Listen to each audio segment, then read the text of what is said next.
Chapter 585. This natural treasure formed by the lightning tribulation was a spiritual treasure that was in line with the 7-treasure thunder gourd.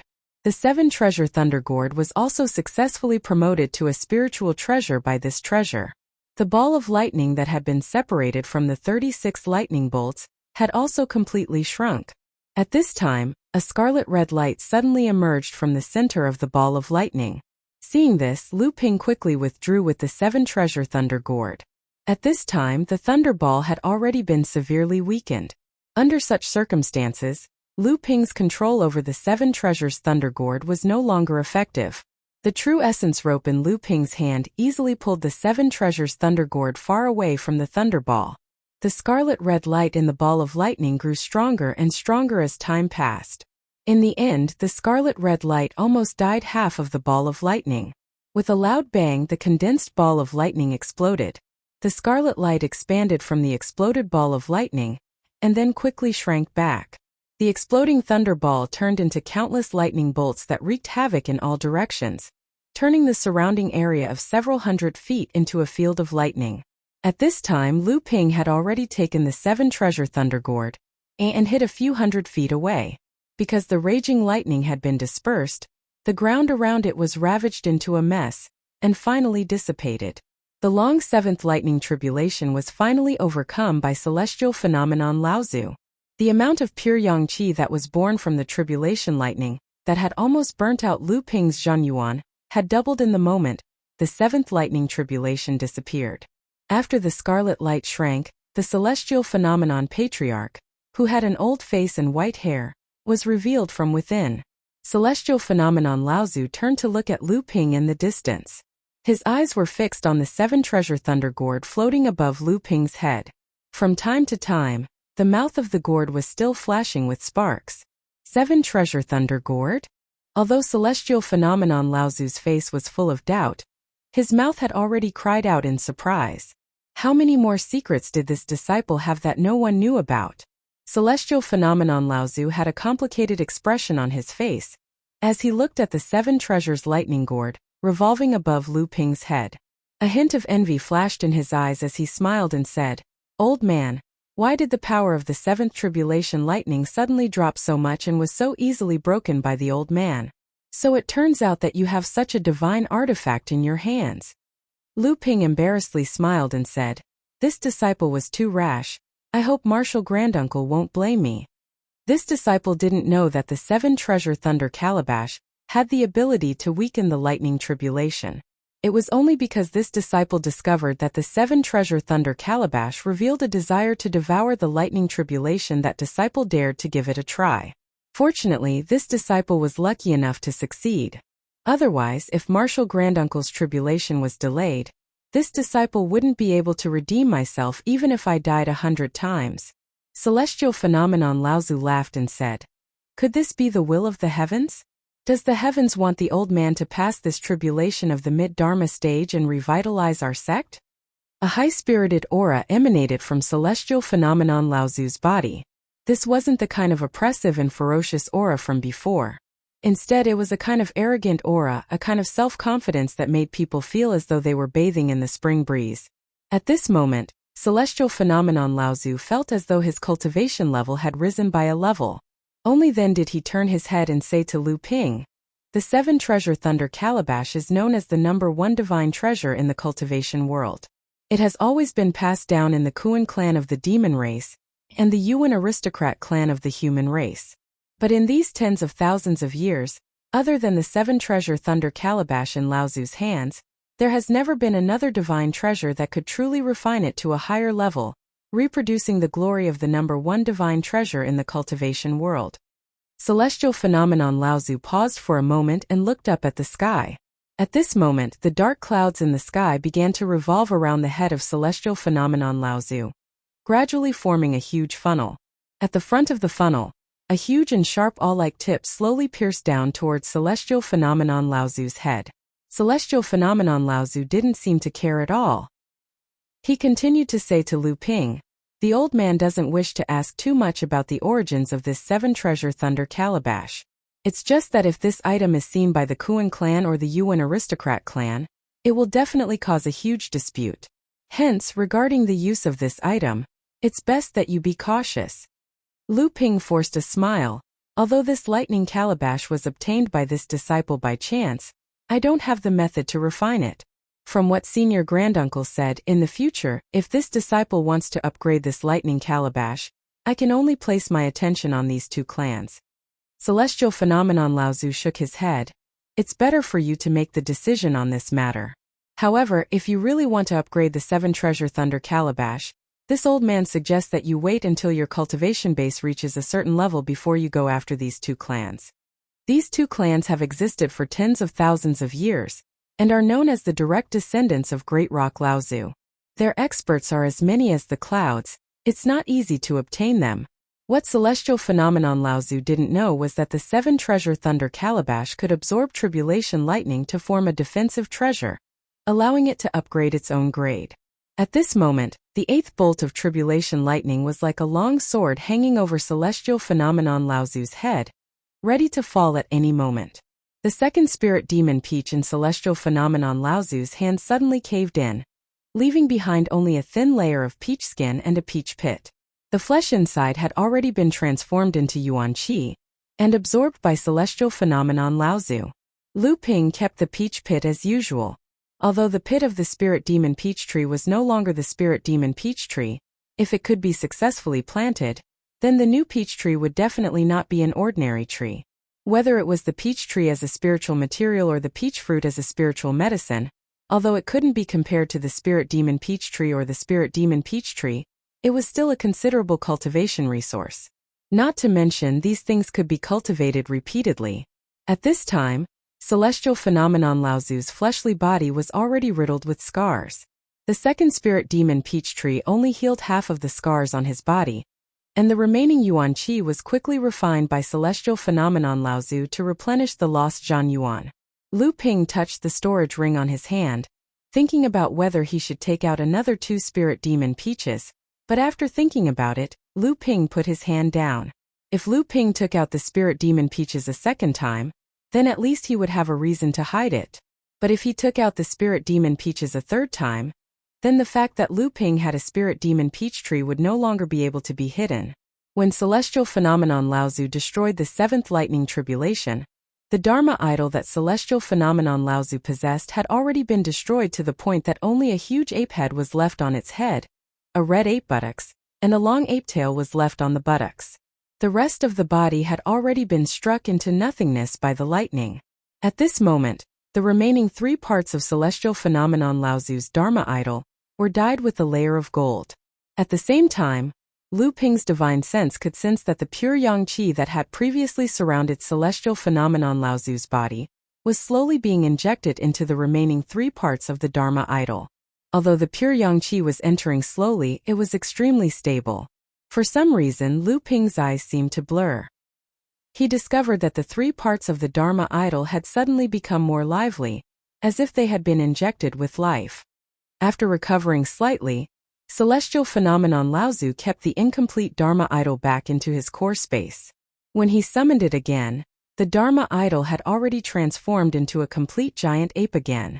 However, Lu Ping's eyes found many inharmonious aspects in this brand new Dharma idol. He felt that the lively ape head and tail were incompatible with the stiff body and limbs. A torrent of lightning liquid suddenly poured down from the tip of the slender funnel. It was like a giant sword formed from lightning, stabbing straight at the giant ape's head.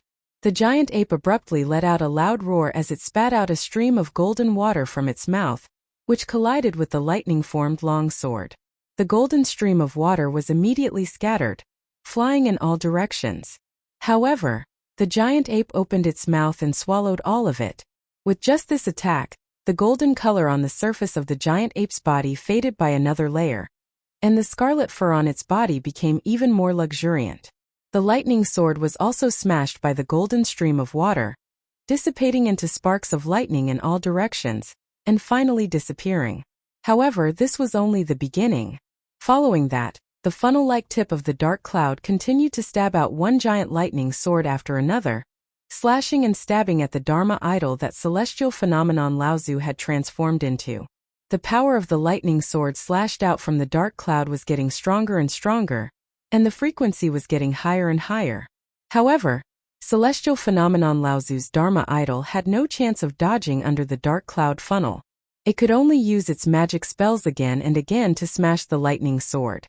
The Dharma idol of the celestial phenomenon patriarch was gradually unable to withstand the slashes of the giant sword. From time to time, the power of the giant sword would scatter onto the Dharma idol of the celestial phenomenon patriarch, riddling it with holes.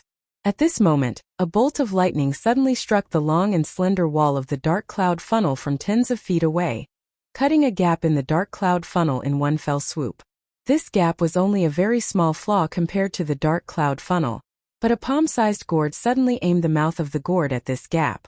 An unfathomable gravitational force was emitted from the Seven Treasures Thunder Gourd, and the lightning that was originally pouring down along the funnel was suddenly sucked out of the gap by the Thunder Gourd. After this trace of tribulation lightning overflowed from the gap, it was quickly swallowed by the Seven Treasures Thunder Gourd. Then, the Thunder Gourd shook again, and the fifth psychic treasure restriction began to form a shallow rune. Because of the lack of this trace of lightning, the power of each lightning sword was greatly reduced after it was formed. Celestial phenomenon Laozu, who was originally overwhelmed, could finally breathe a sigh of relief. Originally, if the eighth lightning tribulation continued like this, celestial phenomenon Laozu would be able to smoothly pass it by expending some of his inner yuan.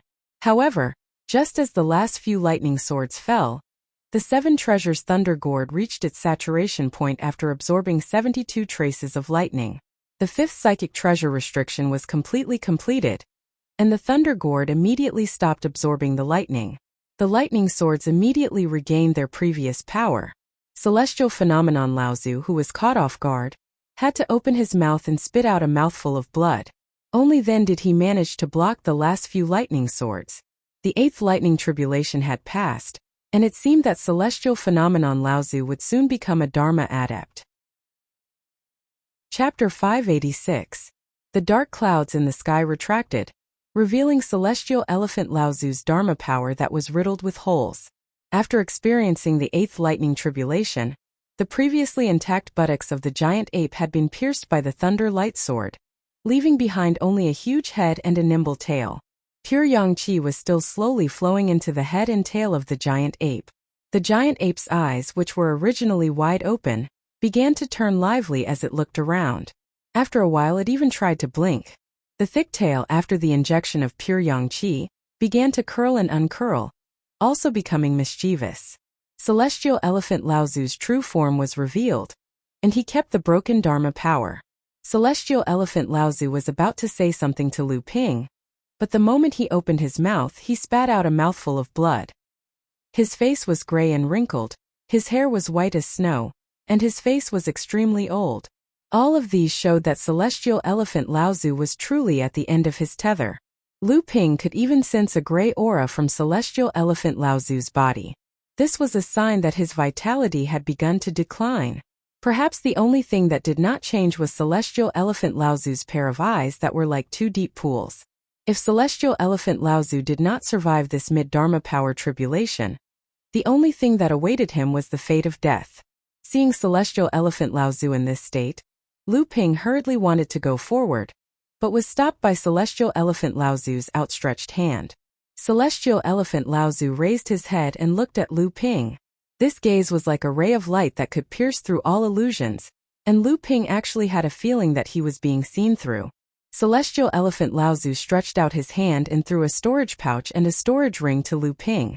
If I die, the storage ring is yours, and the storage pouch is for Tianqin to bring back to the sect. Lu Ping nodded subconsciously, and saw celestial elephant Laozu swallow the third spirit demon peach. Celestial elephant Laozu's body suddenly spurted out countless lines of blood. At this time, Lu Ping could clearly see that celestial elephant Laozu's body was already covered with needle-sized wounds. Just now, when celestial elephant Laozu was blocking the continuous slashes of the thunder light sword, even though celestial elephant Laozu had managed to block the continuous slashes of the thunder light sword, the tiny fragments of lightning that exploded from the thunder light sword had still pierced through celestial elephant Laozu's body. These lines of blood that spurted out had not yet drifted to the ground, But the giant ape Dharma power suddenly swelled out from celestial elephant Laozu's body, and took the opportunity to smear the blood that spurted out onto the Dharma power. A golden red head, a golden red tail, in addition to the body and limbs that were stained with celestial elephant Laozu's blood. Celestial elephant Laozu's newly condensed Dharma power was like a tragic warrior. Facing the dark clouds in the sky, it let out a long roar, as though it was facing death with equanimity. The dark clouds that were as black as ink pressed lower and lower, and the rumbling of thunder caused the atmosphere to become more and more oppressive. It was as though the thunder was the angry roar of heaven and earth, and also as though it was loudly reprimanding celestial elephant Laozu for provoking its majesty. Explode! A clear shout suddenly came from behind celestial elephant Laozu. Although celestial elephant Laozu knew that the person behind him was Lu Ping, when he turned to look in the direction of Lu Ping, he saw 12 high-grade spirit stones thrown by Lu Ping in front of celestial elephant Laozu. The 12 high-grade spirit stones exploded all at once, and 12 clouds of rich heaven and earth spiritual energy surrounded celestial elephant Laozu. In just a moment, it was absorbed by celestial elephant Laozu's giant ape Dharma power. Celestial elephant Laozu's eyes lit up, and he said loudly, "Such pure spiritual energy, what kind of magic art is this?" With celestial elephant Laozu's eyesight, he could naturally see that the 12 high-grade spirit stones that were crushed were not important, but the method that Lu Ping used to stimulate the spiritual energy contained in the spirit stones.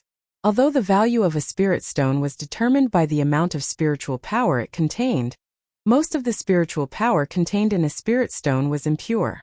When a cultivator used a spirit stone to cultivate, they often had to first filter the spiritual power in the spirit stone before they could absorb it with ease. It was because of this filtering that celestial elephant Laozu did not use spirit stones to restore his spiritual energy in the interval between resisting the tribulations. Firstly, there was not enough time, and secondly, it was like trying to put out a burning cart of firewood with a cup of water. It would be better for celestial elephant Laozu to take this opportunity to recuperate from his internal injuries, and perhaps he would be able to display greater strength when the next lightning tribulation descended. However, the spiritual energy that Lu Ping used to explode the 12 high-grade spirit stones at the same time, and at the same time the purest part of the spiritual energy contained in the spirit stones was stimulated. This way, it saved a cultivator the time to filter the impure energy. However, the spiritual energy that was stimulated in this way was a little violent, and it was not very suitable for cultivators to cultivate. Moreover, the instantaneous explosion also caused a lot of spiritual energy to be wasted because there was not enough time to absorb it.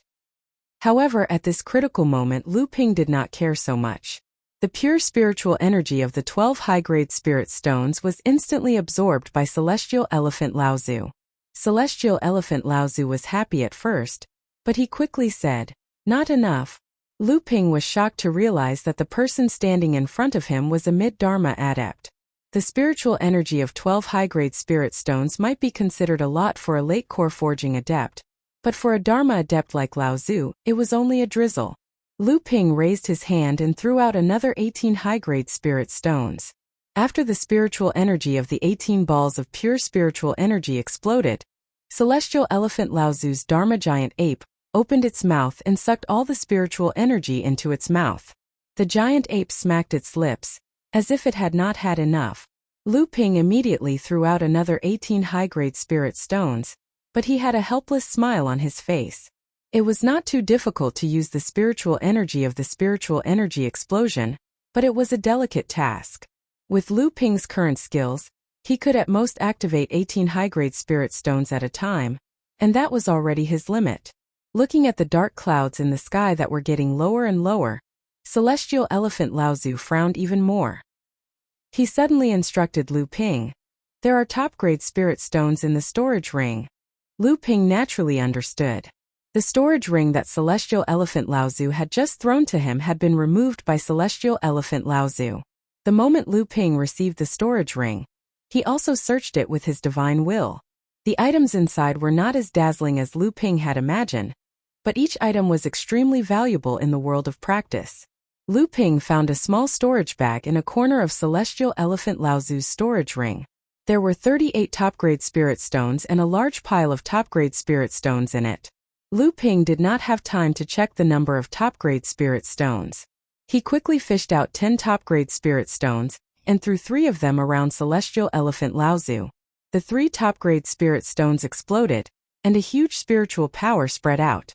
Suddenly, a small spiritual power storm was set off around celestial elephant Laozu's body. Celestial elephant Laozu's giant ape Dharma power suddenly burst out with a surprised roar, and a huge spiritual power quickly gathered around the giant ape Dharma power with the Dharma power as the center. The half-raised face of the giant ape Dharma power actually showed an extremely comfortable expression. The originally scarlet Dharma power only had a dazzling golden color on its head and tail. After the spiritual power of the 3 top-grade spirit stones was quickly absorbed, the scarlet color of the giant ape Dharma power's body suddenly faded a lot. Lu Ping continued to work hard and activated the 3 top-grade spirit stones with the spirit explosion technique twice in a row. At this time, the scarlet body of the giant ape Dharma power's original scarlet body had an additional layer of light gold. Just as Lu Ping took out 3 top-grade spirit stones from his storage magic tool and was about to use the spirit explosion technique, the dark clouds in the sky seemed to have no patience for celestial elephant Laozu to make more preparations. The thick dark clouds were like the water of the heavenly river falling from the sky, directly rushing towards celestial elephant Laozu. From time to time, huge golden waves appeared in the black river formed by the dark clouds, which was a result of tribulation lightning rolling out from the dark clouds.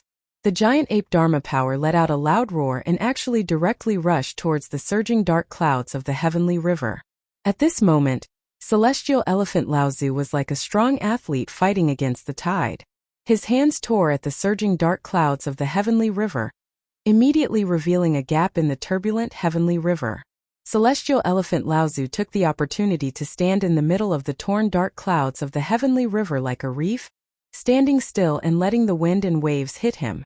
A huge wave formed by the golden tribulation lightning pounced over, and the giant ape also spouted a golden stream of water from its mouth, which turned into a thick 5-foot-long broadsword. With just one slash, the huge wave was smashed into pieces. However, the heavenly river was endless, and the huge waves did not stop. The surging heavenly river was endless, and the huge waves formed by the tribulation lightning in the heavenly river came one after another, each higher than the previous one. At this moment, the lightning 7 treasures calabash was already suspended in the air above celestial elephant Laozu by Lu Ping. Every time a huge wave of lightning came crashing over, the lightning 7 treasures calabash would take the opportunity to peel off a strand of lightning from the waves and absorb it into the lightning 7 treasures calabash. With the help of the lightning 7 treasures calabash, after Laozu's great ape Dharma power incarnation consecutively destroyed 108 weakened waves of lightning, the lightning 7 treasures calabash stopped revolving above Laozu and flew back to Lu Ping in a wobbly manner. Lu Ping reached out to take the lightning 7 treasures calabash and examined it. He found that the 6th spiritual barrier in the lightning 7 treasures calabash had already been condensed to the last moment.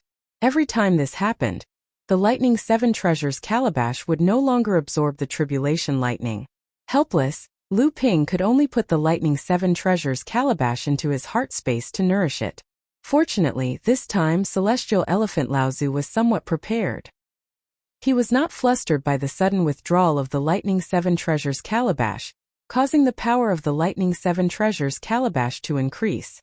The great ape Dharma power incarnation remained in the heavenly river, not moving in the slightest. However, at this moment Lu Ping could already see that the Dharma power incarnation of Laozu had already returned to its original scarlet color. Moreover, from the chest area of the Dharma power incarnation, red blood essence seeped out from time to time, doing its best to repair the Dharma power incarnation that had been corroded by the heavenly river and struck by the tribulation lightning. The great ape head was still glowing with the golden light. However, the great ape tail that had been glowing with the same golden light was now only the tip of the tail that was floating on the heavenly river, still glowing with the golden light. At this moment Lu Ping was also at his wit's end. He could only hope that celestial elephant Laozu would be able to make it through this final moment. Fortunately, the heavenly river of heavenly clouds had clearly weakened a lot. It seemed that celestial elephant Laozu's 9th tribulation lightning was nearing its final moment. Thinking about the birth of a Dharma adept of his sect that was about to be witnessed by him, Lu Ping looked at celestial elephant Laozu, who was battling the tribulation lightning in the heavenly river of heavenly clouds, and he could not help but feel a surge of excitement in his heart. However, after a moment, Lu Ping gradually threw the excitement in his heart to the back of his mind, and his expression was replaced by a look of shock. The pitch-black clouds were like a heavenly river descending from the heavens, surging endlessly and roaring endlessly. The huge waves carried with them an indomitable and unstoppable aura. This kind of charm, this kind of aura, immediately attracted Lu Ping's entire body and mind. The long cry of a flying sword could be heard, and the golden scale sword suddenly flew out from the space in Lu Ping's heart. With the long sword in his hand, Lu Ping was instantly enlightened. His hands formed a series of sword gestures, and the golden scale sword immediately danced in the sky, forming a river of swords. The river of swords descended from the sky, turning into rolling waves of swords. It carried an indomitable aura, as if it wanted to open up a path in the cultivation world. So that's how it is, so that's how it is. Lu Ping's face was filled with joy. The sword gestures in his hands became more and more fluid, and the river of swords also became more and more turbulent. Every undercurrent in the river of swords, every drop of water contained a sword, and they were all swords. Within the river of swords, Lu Ping's flying swords were everywhere. The golden scale sword danced to its peak, and the sword gestures in Lu Ping's hands suddenly changed. A monstrous sword wave suddenly rose above the turbulent river of swords, as if it wanted to shatter and penetrate all obstacles in the river of swords. At the same time, Lu Ping's swordsmanship realm also seemed to shatter and penetrate a barrier. Lu Ping threw his head back and laughed loudly. The great river flows east sword technique, a swordsmanship magic. Could this be the true fortuitous encounter that Lyra Laozu was talking about? After Lu Ping mastered another swordsmanship magic, Lu Ping suddenly came to a realization. At this moment, celestial phenomenon Laozu had yet to transcend the 9th lightning tribulation, and he was practicing his swordsmanship unscrupulously at the place where celestial phenomenon Laozu was transcending his tribulation. It would be best if he did not disturb Laozu's tribulation. Lu Ping hurriedly put away the golden scale sword. When he turned to look, he heard a loud laughter that was even louder than Lu Ping's laughter. At this moment, the lightning tribulation was nearing its end. The heavenly river formed by the dark clouds was gradually drying up, and in the sky, a tribulation lightning wave that was even bigger than the one before fell. Celestial phenomenon Laozu suddenly leaped high up from the heavenly river, and the long saber in his hand that was formed by golden liquid slashed forward with all his might. This huge tribulation lightning wave was instantly dispersed by celestial phenomenon Laozu. Celestial phenomenon Laozu landed on the ground, and he staggered. He hurriedly used the long saber in his hand to support his body. At this moment, there were no dark clouds or heavenly river on the ground. When Lu Ping looked up, he saw that the dark clouds in the sky were also rapidly dissipating, and a bright light gradually emerged from behind the dissipating dark clouds. A huge Dharma idol once again rose from the top of celestial phenomenon Laozu's head, and the huge ape head began to swallow the pure yang qi that gathered around celestial phenomenon Laozu. In just a moment, all the pure yang qi that could make Lu Ping hover between life and death was sucked into the stomach of the Dharma idol. Chapter 587. The amount of pure yang qi that celestial phenomenon Laozu's Dharma idol giant ape swallowed in an instant was more than 10 times the amount of pure yang qi that Lu Ping had refined. This caused Lu Ping, who was watching from the side, to be dumbfounded. The pure yang qi was completely swallowed by the Dharma idol giant ape in an instant, and at this moment, the dark clouds in the sky finally dispersed. A ray of silvery light shone brightly, and when Lu Ping raised his head to look, he was shocked to discover that this ray of silvery light, which had almost covered the sunlight, was actually directly shooting towards the place where celestial phenomenon Laozu was undergoing tribulation. The opportunity has arrived. Let's see how much you can absorb. Celestial phenomenon Laozu's voice rang out in his ears, causing Lu Ping's expression to freeze. This was the true opportunity. Just as Lu Ping was in a daze, Laozu's Dharma idol giant ape suddenly opened its mouth towards the silvery light. Originally, the silvery light had just fallen a few hundred feet into the sky, but as the Dharma idol giant ape inhaled, a dense stream of silvery light was instantly separated from the silvery light and directly entered the Dharma idol giant ape's mouth. To Lu Ping's astonishment, after celestial phenomenon Laozu's Dharma idol giant ape swallowed the silvery light, its scarlet body was rapidly dyed with a layer of gold, and the originally golden ape's head and tail shone even more brightly. Under the gaze of the three clear true eyes, Lu Ping suddenly discovered that celestial phenomenon Laozu's originally heavily injured body was actually recovering rapidly. The numerous cracks on the surface of his body had already regenerated, and this time, it wasn't forcefully glued together but truly healed. At this moment, the silvery light had already descended a few hundred feet into the sky, and Lu Ping's divine will was already able to touch and guide the silvery light. Lu Ping's divine will extended out and instantly guided a stream of silvery light down. Celestial phenomenon Laozu looked at Lu Ping with some surprise. This silvery light seemed light, but in reality it was incomparably heavy. Lu Ping was actually able to use his divine will to guide it from a few hundred feet away without using any true yuan. From this, it could be seen that Lu Ping's divine will cultivation had already reached an extremely high level. This stream of silvery light descended, bathing Lu Ping's entire body in silvery light. Lu Ping felt a pure world origin qi surround him, and it seeped into Lu Ping's blood through his ears, mouth, nose and pores, transforming into an extremely pure true yuan. It fused with Lu Ping's own true yuan.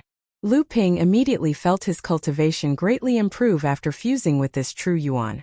Lu Ping opened his eyes and revealed a look of pleasant surprise. Looking up, his divine will swept out and guided another stream of silvery light down from the sky. At this time it was already celestial phenomenon Laozu's turn to receive and devour 5 streams of silvery light.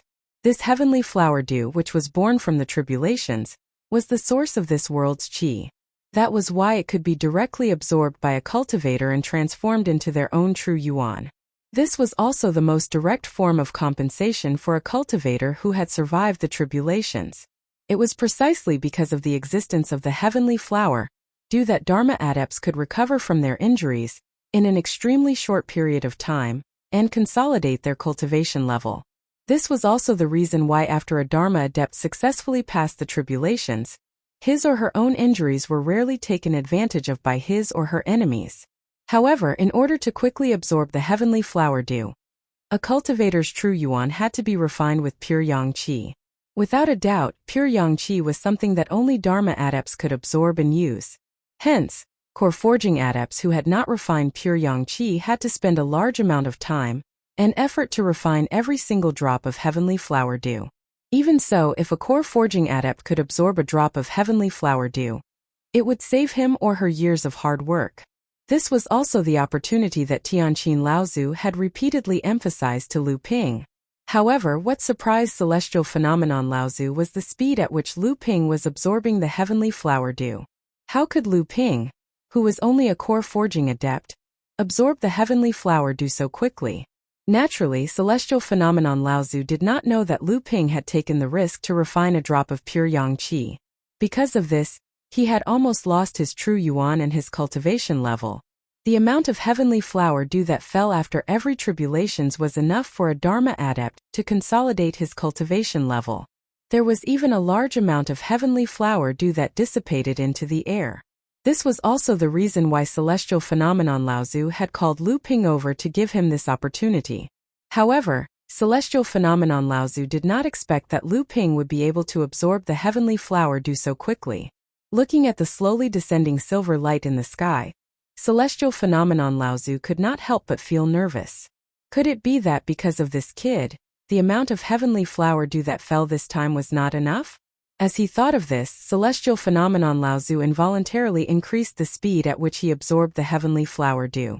Before this, every time celestial phenomenon Laozu absorbed 5 streams of heavenly flower dew, Lu Ping would only be able to absorb 1.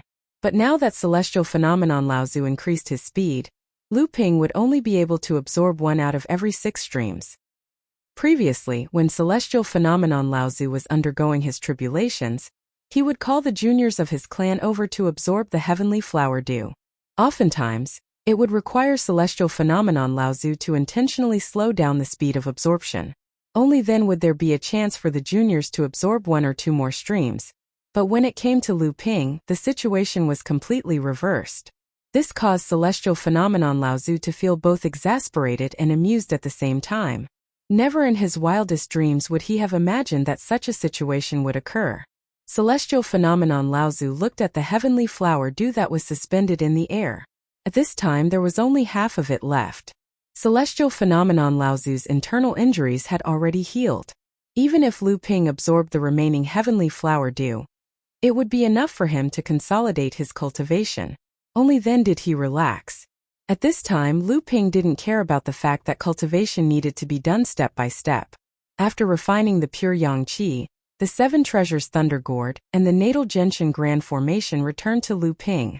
Not only did Lu Ping completely consolidate his core forging 6th layer, it also allowed Lu Ping's cultivation to progress by leaps and bounds. Because of this, Lu Ping's golden core expanded 6 times in a row. Lu Ping was all too familiar with this situation. Every time Lu Ping's cultivation broke through and stepped into a new layer, Lu Ping's golden core would expand 9 times in a row. Now it had expanded 6 times in a row. This meant that Lu Ping was not far from breaking through the core forging 6th layer and advancing to the core forging 7th layer. However, just as Lu Ping absorbed 2 drops of heavenly flower dew and refined them into his blood vessels, Lu Ping's golden core expanded once again. Lu Ping was stunned. When he looked up, he discovered that the speed at which celestial phenomenon Laozu absorbed the heavenly flower dew seemed to have increased by a lot. Lu Ping secretly pondered. Could it be that the heavenly flower dew would dissipate after a long period of time? The more Lu Ping thought about it, the more he felt that it made sense. How could a heavenly treasure that could directly increase a cultivator's cultivation be so easily obtained? Naturally, the faster the hands, the less the hands. At this moment, Lu Ping didn't have time to think about whether or not refining the heavenly flower dew would cause his cultivation foundation to become unstable. His divine sense rushed out from his body and accelerated the absorption of the heavenly flower dew. Another 2 drops of heavenly flower dew were refined and Lu Ping's golden core expanded again. This was already the 8th time. At this moment, Lu Ping looked at the remaining half of the silver light in the sky. Without the slightest hesitation, another 2 drops of heavenly flower dew were drawn down. Within Lu Ping's core space, a loud sound that only he could hear rang out. The huge golden core expanded for the 9th time, causing the Genshin Formation, Lightning 7 Treasures Calabash, Linchuan Cauldron, Golden Scale Sword, Water Controlling Flag, Landslide Seal, and other important treasures of Lu Ping to suddenly come to a halt. The Lightning 7 Treasures Calabash was like a fatty that had eaten to his throat. The sudden pause caused several bolts of lightning to gush out of the calabash's mouth. Lu Ping couldn't be more familiar with this situation. This was an inevitable phenomenon that occurred when Lu Ping's cultivation reached the peak of the core forging stage. Sure enough, after the 9 consecutive expansions, the golden core suddenly shrunk back to its original size. The magic treasures that were being nurtured in the core space also returned to their original state. However, at this time the golden core became more and more reserved. The clouds that surrounded the golden core also became richer and more beautiful. The peak of the 6th layer of core forging was reached so easily. Lu Ping couldn't believe his eyes. At this time, the changes in the golden core told Lu Ping the truth. At this time, the essence of the golden core was restrained and the clouds surrounded it. There wasn't the slightest sign of damage to the foundation. The true essence in the blood vessels was also as pure and vigorous as before. There was no trace of abnormal true essence entering the body. At this time, the 2 remaining silver lights in the sky were received by celestial phenomenon Laozu and Lu Ping. However, after the 7th drop of heavenly flower dew circled around Lu Ping's body, it could no longer enter Lu Ping's body, let alone be refined. After celestial phenomenon Laozu absorbed the last drop of heavenly flower dew, he didn't look like he had when he was resisting the lightning tribulation. Most of his snow-white hair had turned black, and his old face gradually became ruddy. The image of a graceful middle-aged cultivator once again appeared in front of Lu Ping. The only difference from the previous celestial phenomenon Laozu was that the current celestial phenomenon Laozu's eyes were as deep as 2 wells, and the aura around his body was even more obscure. It was as if every movement he made was law. Seeing the last drop of heavenly flower dew that Lu Ping had absorbed, celestial phenomenon Laozu's face revealed a look of surprise. He opened his mouth and asked, "How many drops of heavenly flower dew did you absorb?" Lu Ping didn't understand what was going on and replied, reporting to martial uncle, "This disciple has absorbed the 7th drop of heavenly flower dew." Oh!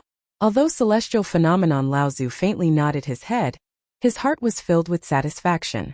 Normally, a late-stage core forging cultivator would absorb 6 or 7 drops of heavenly flower dew before reaching the peak of their current stage. Lu Ping was only a 6th-layer core forging cultivator. Although it had been less than a year since his last breakthrough, he was still able to absorb 6 drops of heavenly flower dew. This kind of solid foundation made celestial phenomenon Lao Tzu very satisfied. Chapter 588. However, what Tianxiang Lao Tzu didn't know was that before absorbing the heavenly flower dew, Lu Ping's golden core had already expanded 6 times due to the pure yang qi he had absorbed. But the 6 drops of heavenly flower dew only caused Lu Ping's golden core to expand for the last 3 times. If Lu Ping were to absorb the heavenly flower dew with his core forging 6th level cultivation, then 6 drops of heavenly flower dew wouldn't be enough to satisfy him. Lu Ping looked at the heavenly flower dew that was circling around him, but he was unable to absorb it. Helplessly, he sent it to Tianxiang Lao Tzu's side and said, "Senior uncle, this disciple has enough heavenly flower dew. Why don't you absorb this one?" Tianxiang Lao Tzu smiled. The heavenly flower dew is the best way for core forging cultivators to increase their cultivation. But for us transcendence cultivators, it can only be used to recover from injuries and consolidate our cultivation. With the old man's current cultivation, the heavenly flower dew's effect on increasing his cultivation is negligible. I heard that you have a few spirit pets under your command, so you can handle this heavenly flower dew as you see fit. Just be careful, the heavenly flower dew cannot be stored for long. After 6 hours it will disappear from the world. Lu Ping nodded his head and thought for a moment. With a wave of his hand, a golden door appeared and Lu Qiner flew out. The moment she came out she said, "Big brother, it's been so boring these past few days. Guan Yu isn't here, De Bao is also nowhere to be seen. There's no one else to play with me." As soon as Lu Qiner finished speaking, she saw a middle-aged cultivator standing in front of Lu Ping. As a demonic cultivator, Lu Qiner had an innate premonition of danger. She could feel an irresistible sense of danger from this smiling middle-aged cultivator. She hurriedly folded her wings and landed on Lu Ping's shoulder, carefully looking at Tianxiang Lao Tzu. Lu Ping could clearly feel the fear radiating from Lu Qiner's body. Smiling, he introduced to Lu Qiner, "This is my senior uncle Tianxiang Lao Tzu. Little sister Qin come and greet him." On Lu Ping's shoulder, Lu Qiner transformed into a ball of fire as she shot towards the ground. As the fire dissipated, a 13 or 14-year-old lass appeared in front of Lu Ping. Tilting her head, she glanced at Tianxiang Lao Tzu before shyly bowing to Tianxiang Lao Tzu. Lu Qiner pays her respect to senior uncle Tianxiang. Tianxiang Lao Tzu stared at Lu Qiner. A strange light flashed in his eyes as he said, "Wind Luans aren't considered peak-level demonic beasts in the cultivation world, but this child actually has the bloodline of the Fire Luan.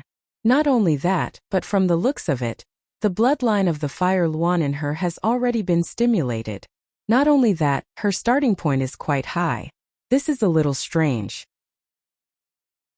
If the Fire Luan clan were to learn of this, I'm afraid they would be in trouble." Lu Ping passed the heavenly flower dew to Lu Qiner as he said, "This is a great fortune gifted to you by senior uncle Tianxiang. Absorb it and refine it carefully.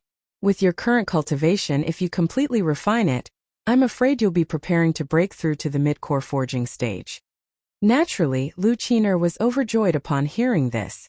At this moment she had already broken through to the 3rd level of core forging stage. Although Lu Qiner was a hard-working person, she lacked patience. Luckily, her aptitude was high, and Lu Ping was extremely strict in his supervision, so her aptitude wasn't wasted.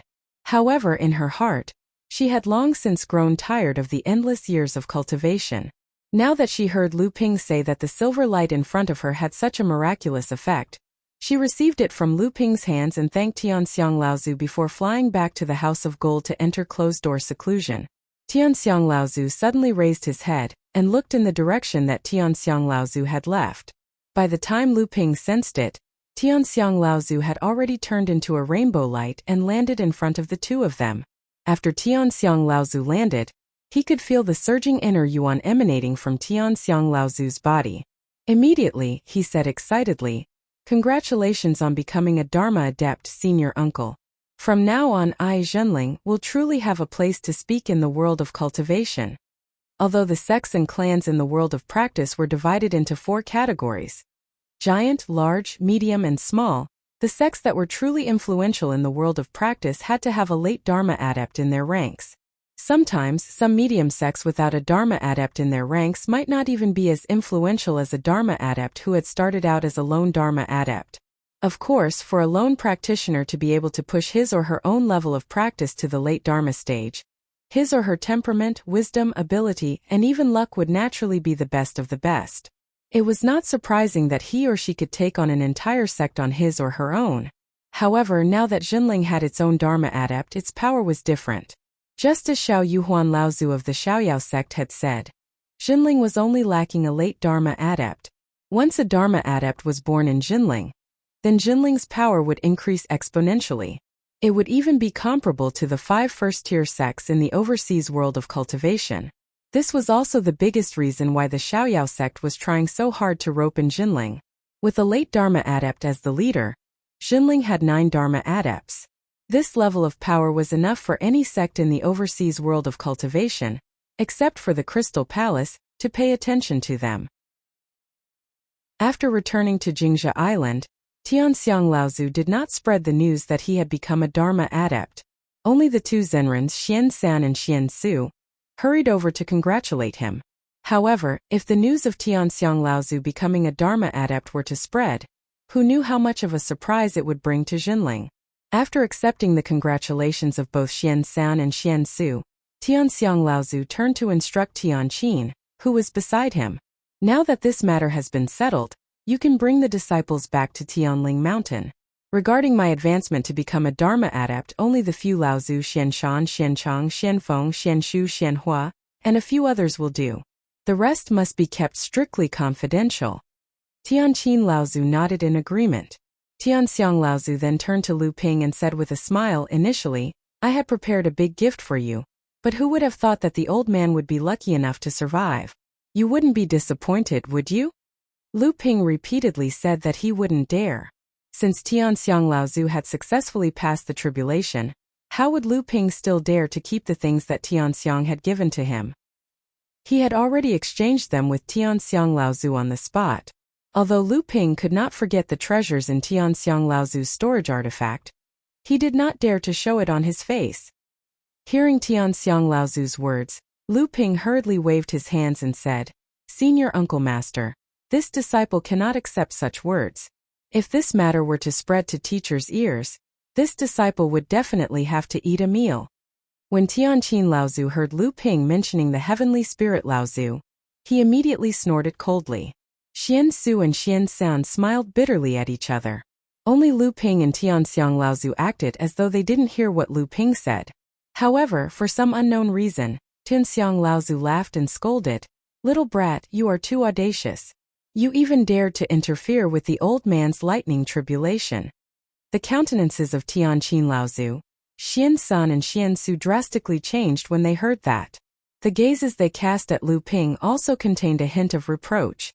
However, Tianxiang Laozu continued, "Luckily, due to a freak combination of factors, you unintentionally weakened the power of the lightning tribulation.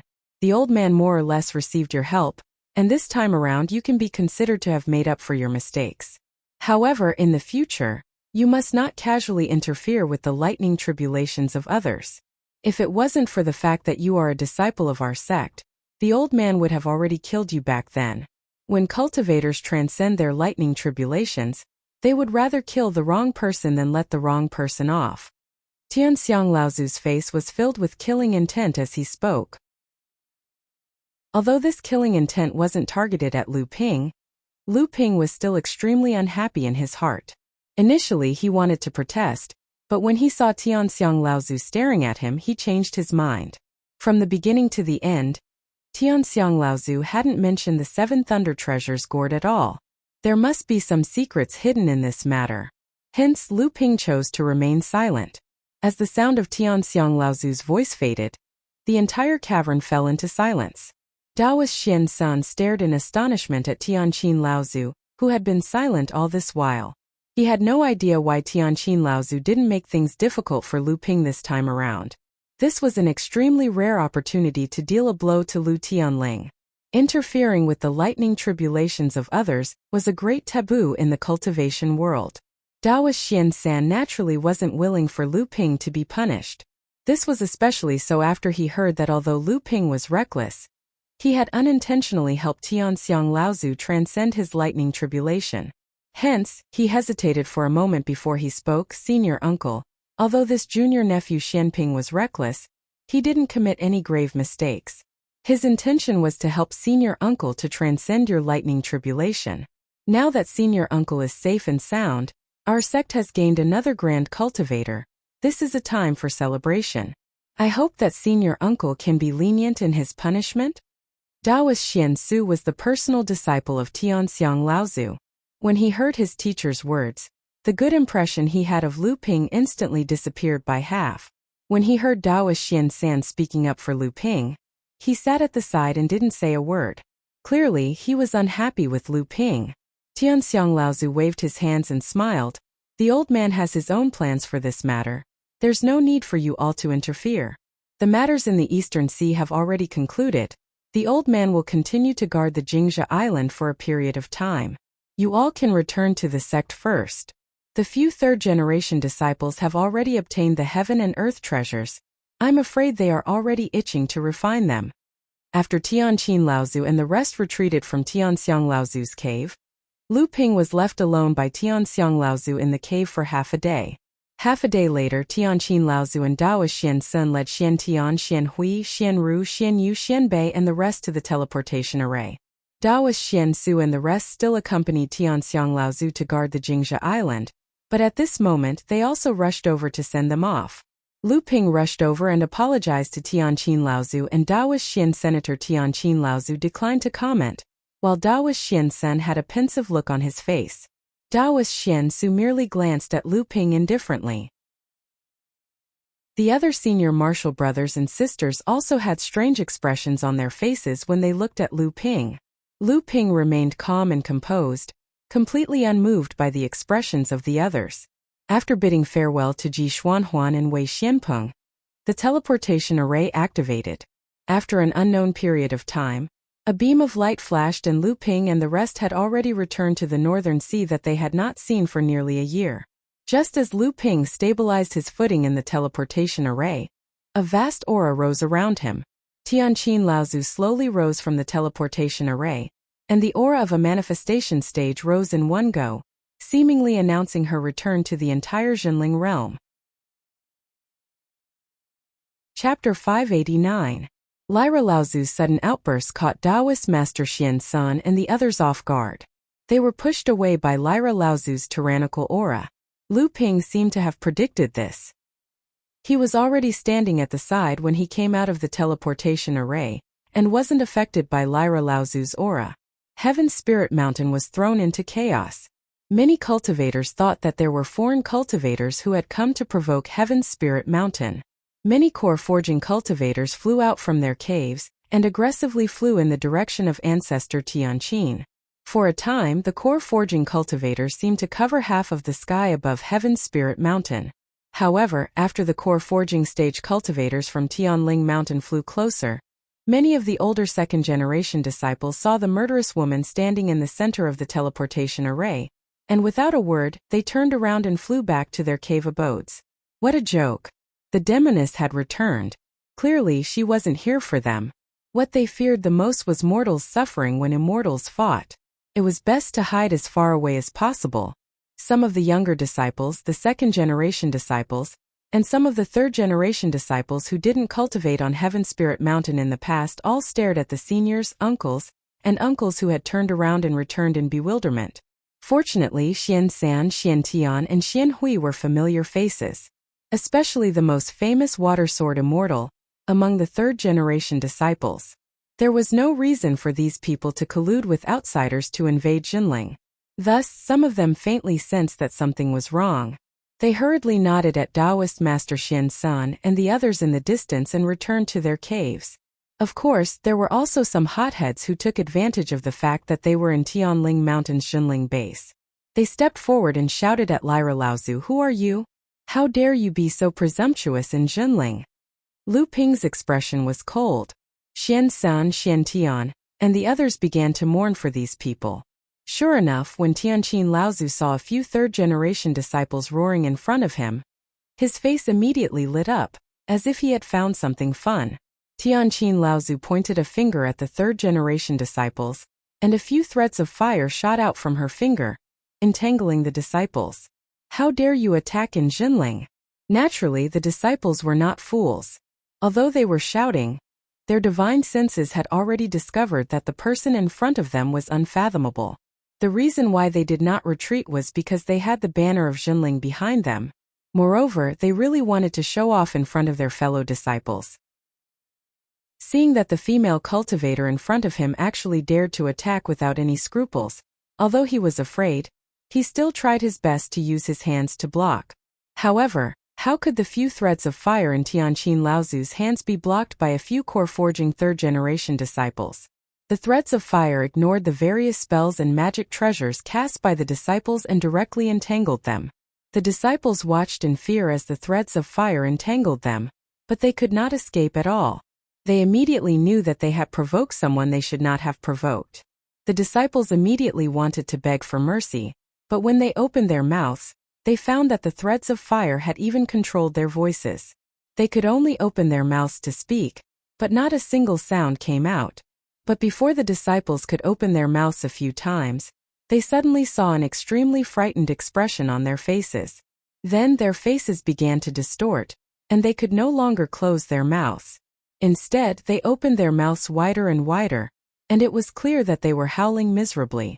Spiritual Master Xian Sun let out a sigh and said, "Senior sister, these disciples had eyes but failed to recognize Mount Tai and offended you. I hope that you can just give them a light punishment. After all, you have left the sect for dozens of years. It is normal for them to not recognize you." Tianqin Laozu did not reply to Taoist Master Xian Sun's words. Instead, she stared at the depths of Tianling Mountain.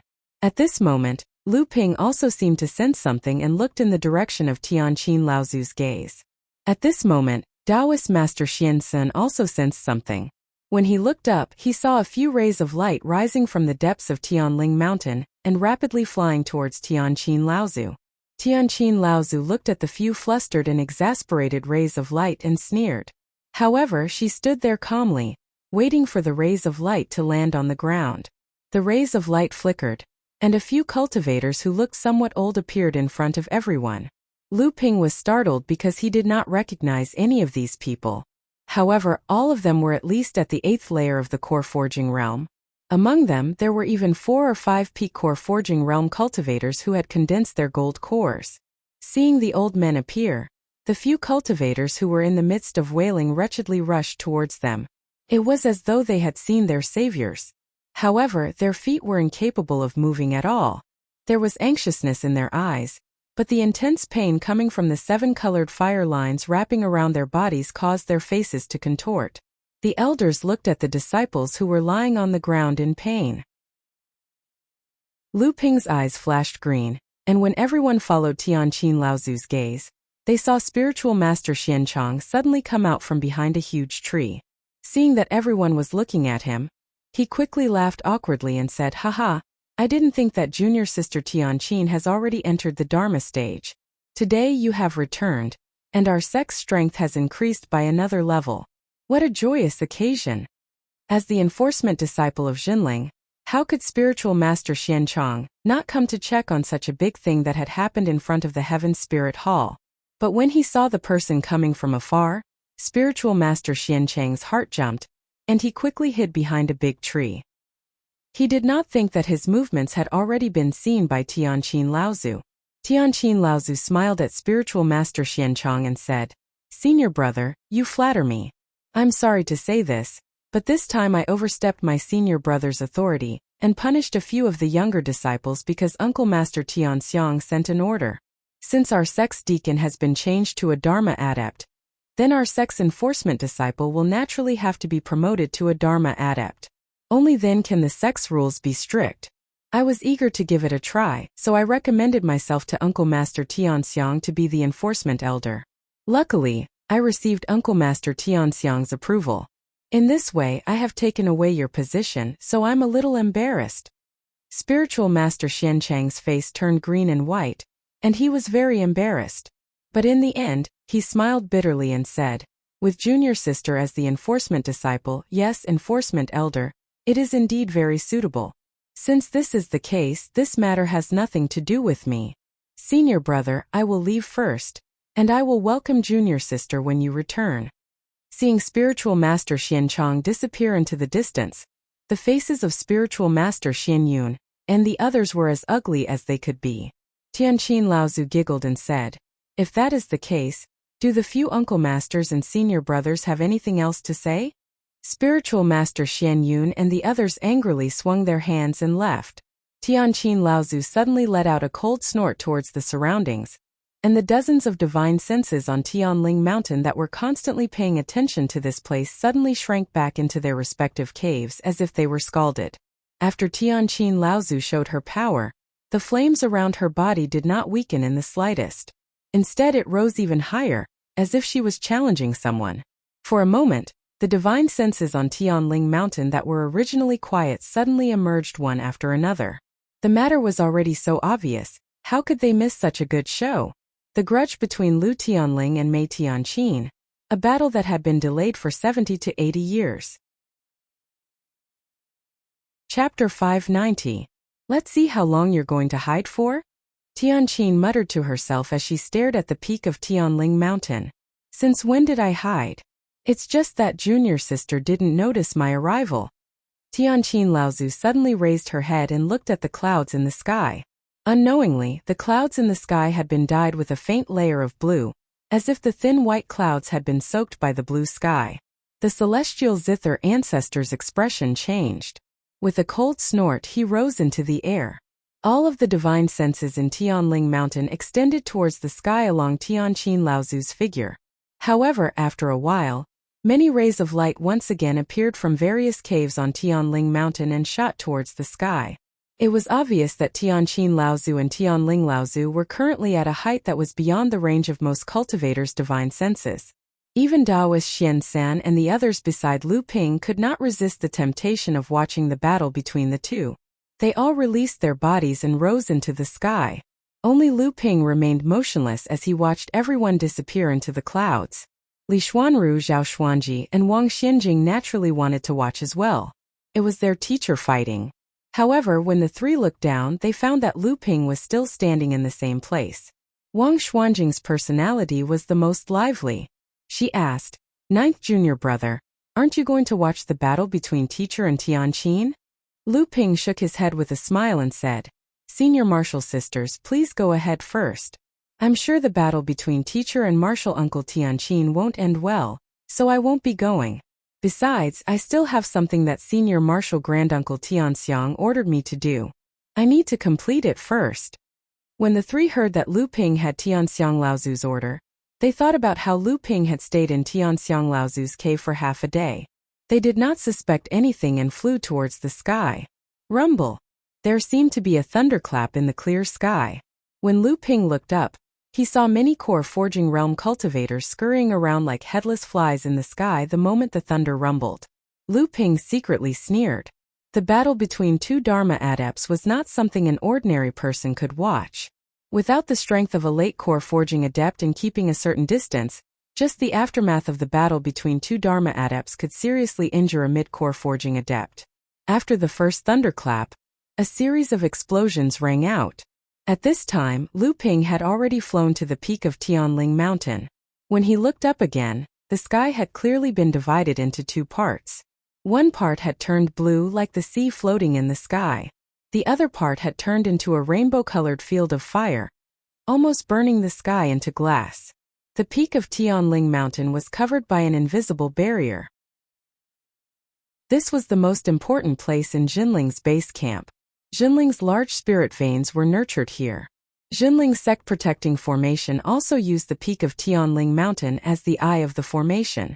All of Jinling's Dharma powers, Laozu, had set up their cave abodes on the peak of Tianling Mountain. When some of the sect's elite disciples wanted to break through to the next level, they would often go into seclusion at the peak of the mountain, where the spirit veins were the densest, with the approval of the Laozu. Lu Ping flipped his palm, and a white jade token appeared in Lu Ping's hand. Lu Ping injected a faint golden essential core into the white jade token.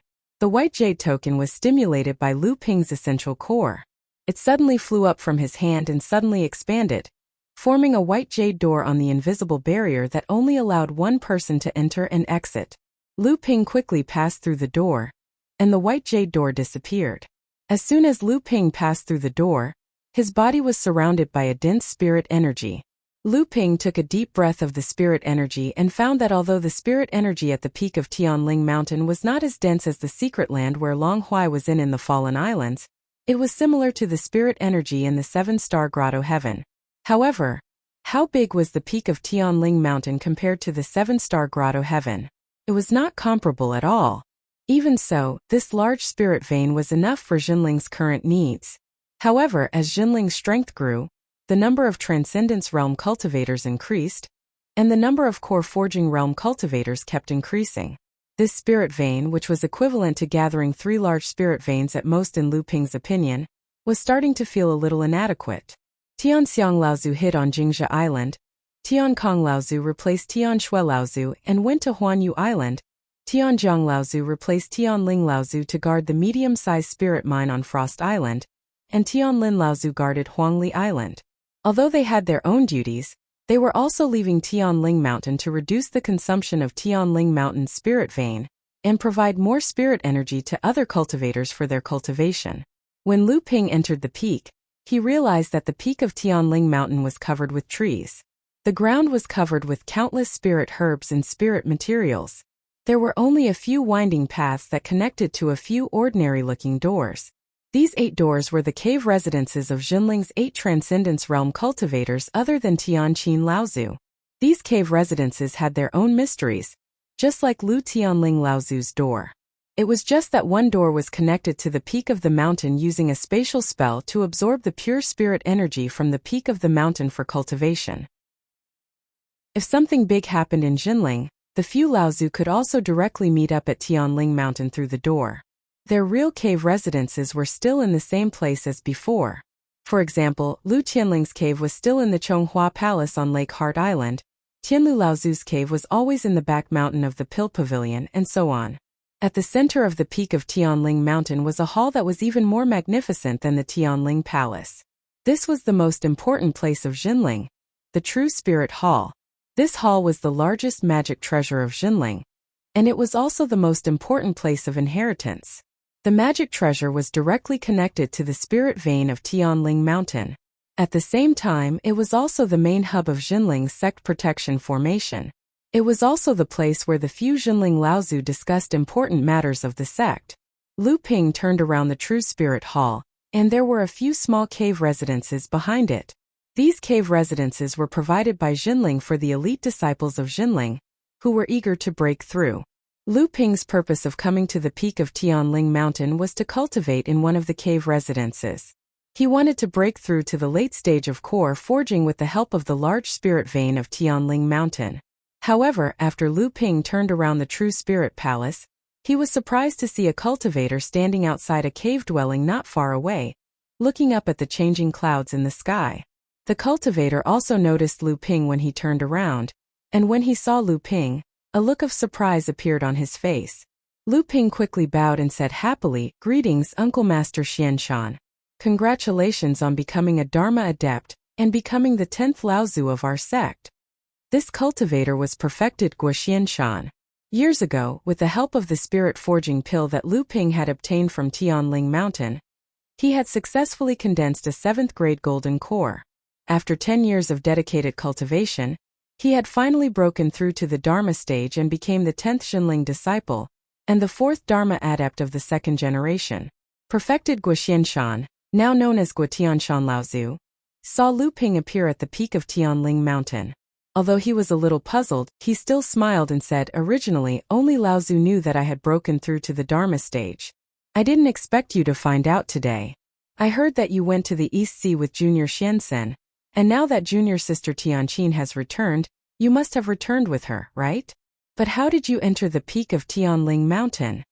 Lu Ping heard Guotianshan Laozu's previous words and knew that Guotianshan Laozu did not want Lu Ping to spread the news that he had entered the Dharma stage. However, he had come to Tianling Mountain to train in seclusion, and he would not be able to break through to the late core forging stage without a few years' time. Thus, he answered, I did something wrong in the East Sea and was punished by Uncle Master Qianxiang to reflect against the wall here. I guess I won't be able to get out for a few years. Guotianshan Laozu smiled and said, You're really lucky. You don't know how many cultivators in our sect would like to be punished like you. Lu Ping smiled and did not reply. Although it was a punishment to reflect against the wall, it also depended on the location. Lu Ping's punishment was actually a reward in name. This kind of thing was not uncommon in Jinling. Sometimes reflecting against the wall was just a way for Jinling to hide from others and avoid gossip. It was just like when Sage Xianshu schemed against Huangli Island and was caught by Jiang Tianlin. After that, he was humiliated by Lu Ping when he tried to capture Yin Xianchu. Under Jiang Tianlin's instigation, he lost his position as a law enforcement disciple. Finally, with Tianfan Laozu's help, he was punished to reflect against the wall. In reality, he was also training in seclusion at the peak of Tianling Mountain, with the intention of making a comeback after becoming a Dharma adept. The battle between Tianling Laozu and Tianqin Laozu continued. In the sky, the rainbow-colored fire cloud and the blue water screen had already intertwined. Countless fireballs and water screens rained down, smashing into the protective shield of Tianling Mountain and creating ripples. This caused some of the low-level cultivators who were watching the battle to cry out in surprise. Guotianshan Laozu looked at the two people fighting in the sky and sighed. I didn't expect senior sister Tianling and junior sister Tianqin to have already reached this stage. We're both early Dharma adepts, but I'm not as good as the two of them. Lu Ping smiled and said, What are you talking about, Uncle Master? Teacher and Uncle Master Tianqin have already broken through to the Dharma stage for many years, maybe even decades. Uncle Master has only just broken through to the Dharma stage, and without the accumulation of time, it's normal for you to be a little weaker. After a few years, Uncle Master will familiarize himself with the early Dharma stage, and by then, Uncle Master may not be weaker than Teacher and Uncle Master Tianqin. True Master Guotianshan waved his hand and said, You don't understand. Not to mention the fact that both of them have formed 8th grade golden elixirs. Even if both of them had formed 7th grade golden elixirs like me, I would still not be a match for either of them.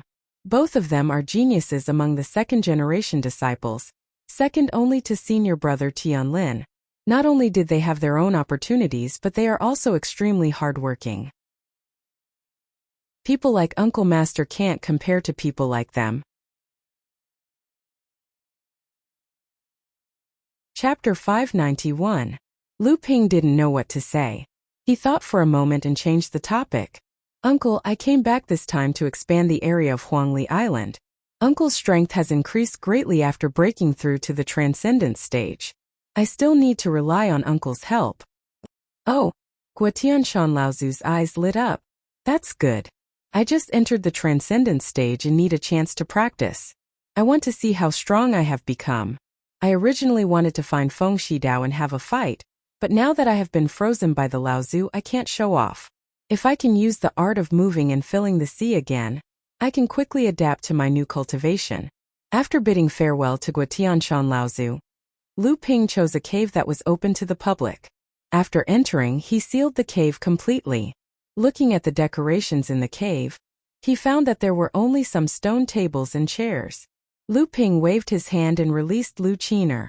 Lu Qiner was originally cultivating and was preparing to break through to the mid-core forging stage by integrating the dual-attribute low-grade Earth-class Fire Wind Spirit that Yen Wujiu had given her. In the House of Gold, although Lu Ping had buried 3 small spirit gathering pearls at the foot of the spirit peach tree and gradually formed 3 small spirit veins, most of the spirit veins were absorbed by the spirit peach tree. Lu Qiner didn't benefit much from cultivating at the side, so her cultivation progress was extremely slow. Now that they were at the peak of Tianling Mountain, the spirit chi was very rich. It was the perfect place for little Qiner to break through to the mid-core forging stage. Lu Ping sat cross-legged on the stone bed. He didn't immediately go into closed-door cultivation. Instead, he touched his storage ring and a 3-foot-long boat appeared in front of Lu Ping. Then it began to circle around Lu Ping. Back then, Lu Ping was asked to stay in the cave dwelling by Tianxiang Grand Ancestor for a secret discussion. After Tianxiang Grand Ancestor explained a few things to Lu Ping, and hinted at the reason why he was being punished, Tianxiang Grand Ancestor asked Lu Ping what reward he wanted. Lu Ping's current strength wasn't any weaker than an ordinary late-core forging stage cultivator. His only weakness was that he didn't have a good water attribute flying treasure. Because of this, Lu Ping had almost suffered several losses in the Fallen Archipelago. Seeing Tianxiang Laozu's inquiry, how could Lu Ping be polite? He opened his mouth and asked Tianxiang Laozu for a flying treasure. Therefore, Tianxiang Laozu gave this ocean-crossing boat to Lu Ping. After Lu Ping received the ocean-crossing boat, he scanned the treasure with his divine will.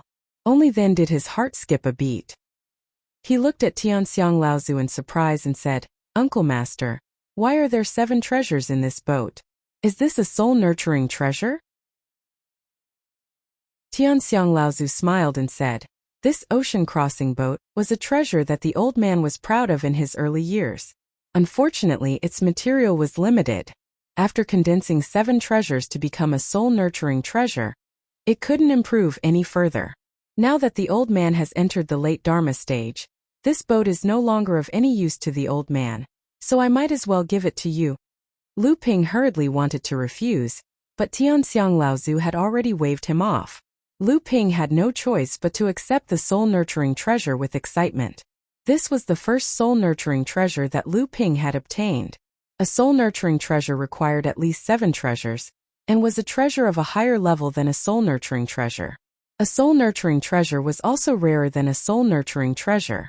Although a soul-nurturing treasure could be used by a late-core forging adept, in reality, many Dharma adepts like Laozu only use soul-nurturing treasures.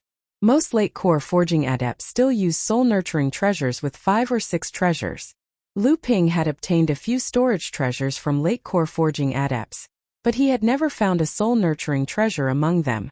This showed how rare soul-nurturing treasures were in the world of practice. As a spirit-nurturing treasure, the ocean-crossing ship required an enormous amount of zhenyuan to operate. Although Lu Ping was only a 6th-layer core forging realm cultivator, his zhenyuan was no longer at the late core forging realm. Only then would he be able to operate a spirit-nurturing treasure at the mid-core forging realm. Lu Ping spent a few days refining the ocean-crossing boat, before putting it into his core space to nurture. Although Lu Ping had never tested the speed of the ocean-crossing boat, since it allowed Tianxiang Laozu to use it until the Dharma stage, it was obvious that the speed of the ocean-crossing boat was not slow. After successfully refining the ocean-crossing boat, Lu Ping was still not in a hurry to break through his cultivation bottleneck. Instead, he quietly spent a year to polish his cultivation foundation. During this time, Lu Ping's cultivation rose too quickly. Whether it was the bloodline of the 12 poisonous beasts in the Fallen Archipelago, the pure yang qi that stimulated the source of the magic treasure, or the heavenly flower due after passing the tribulation, none of these would damage Lu Ping's foundation. However, out of caution, Lu Ping still spent a year carefully examining and polishing his own cultivation process from beginning to end. It wasn't until he discovered that his cultivation wasn't damaged because of his rapid progress, and that Lu Ping's cultivation couldn't progress any further, that he decided to break through the bottleneck of the late core forging stage. Lu Ping first drew out a portion of the 10,000 wonder due from the 10,000 poison pool. A majestic vitality suddenly wrapped around Lu Ping's body. Lu Ping tried to use his own bloodline to fuse with it. Although Lu Ping's cultivation had reached the peak of the 6th layer of the core forging stage, Lu Ping's bloodline showed no signs of fusing with the spirit item and breaking through the bottleneck. However, this wasn't out of Lu Ping's expectations. After Lu Ping thought for a moment, he seemed to have made up his mind. He opened his left hand and a palm-sized bloodstone appeared in Lu Ping's palm. This bloodstone was the one Lu Ping had obtained when he had disguised himself as a transcendent stage cultivator to help the Heavenly Moon sect and the Carefree sect. Lu Ping had asked Lyra Laozu to give up an Earth-grade spirit item in exchange for it. When Lu Ping had first seen this bloodstone, the blood in his body seemed to have suddenly boiled, and his heartbeat suddenly accelerated. The 6 strange flood dragons in the golden core jumped up and down, and it was very lively. It seemed that everything was urging Lu Ping to quickly obtain this bloodstone. When Lu Ping saw this bloodstone, the blood in his body seemed to suddenly boil, and his heartbeat suddenly accelerated. The 6 strange flood dragons in the golden core jumped up and down, and it was very lively. It seemed that everything was urging Lu Ping to quickly obtain this bloodstone. Lu Ping grasped the bloodstone in his hand, and a wisp of blue true essence mixed with a trace of purple tightly wrapped around the bloodstone. Lu Ping did not refine the snow-melting pill or the gold core into elixirs like he did before. Instead, he used his quintessential essence to slowly wash the bloodstone in his hand. In the circulation of the quintessential essence, the mysterious bloodline essence contained in the bloodstone was slowly taken away from the bloodstone. Lu Ping could clearly feel that as his quintessential essence flowed through the bloodstone in his hand, something was constantly flowing away.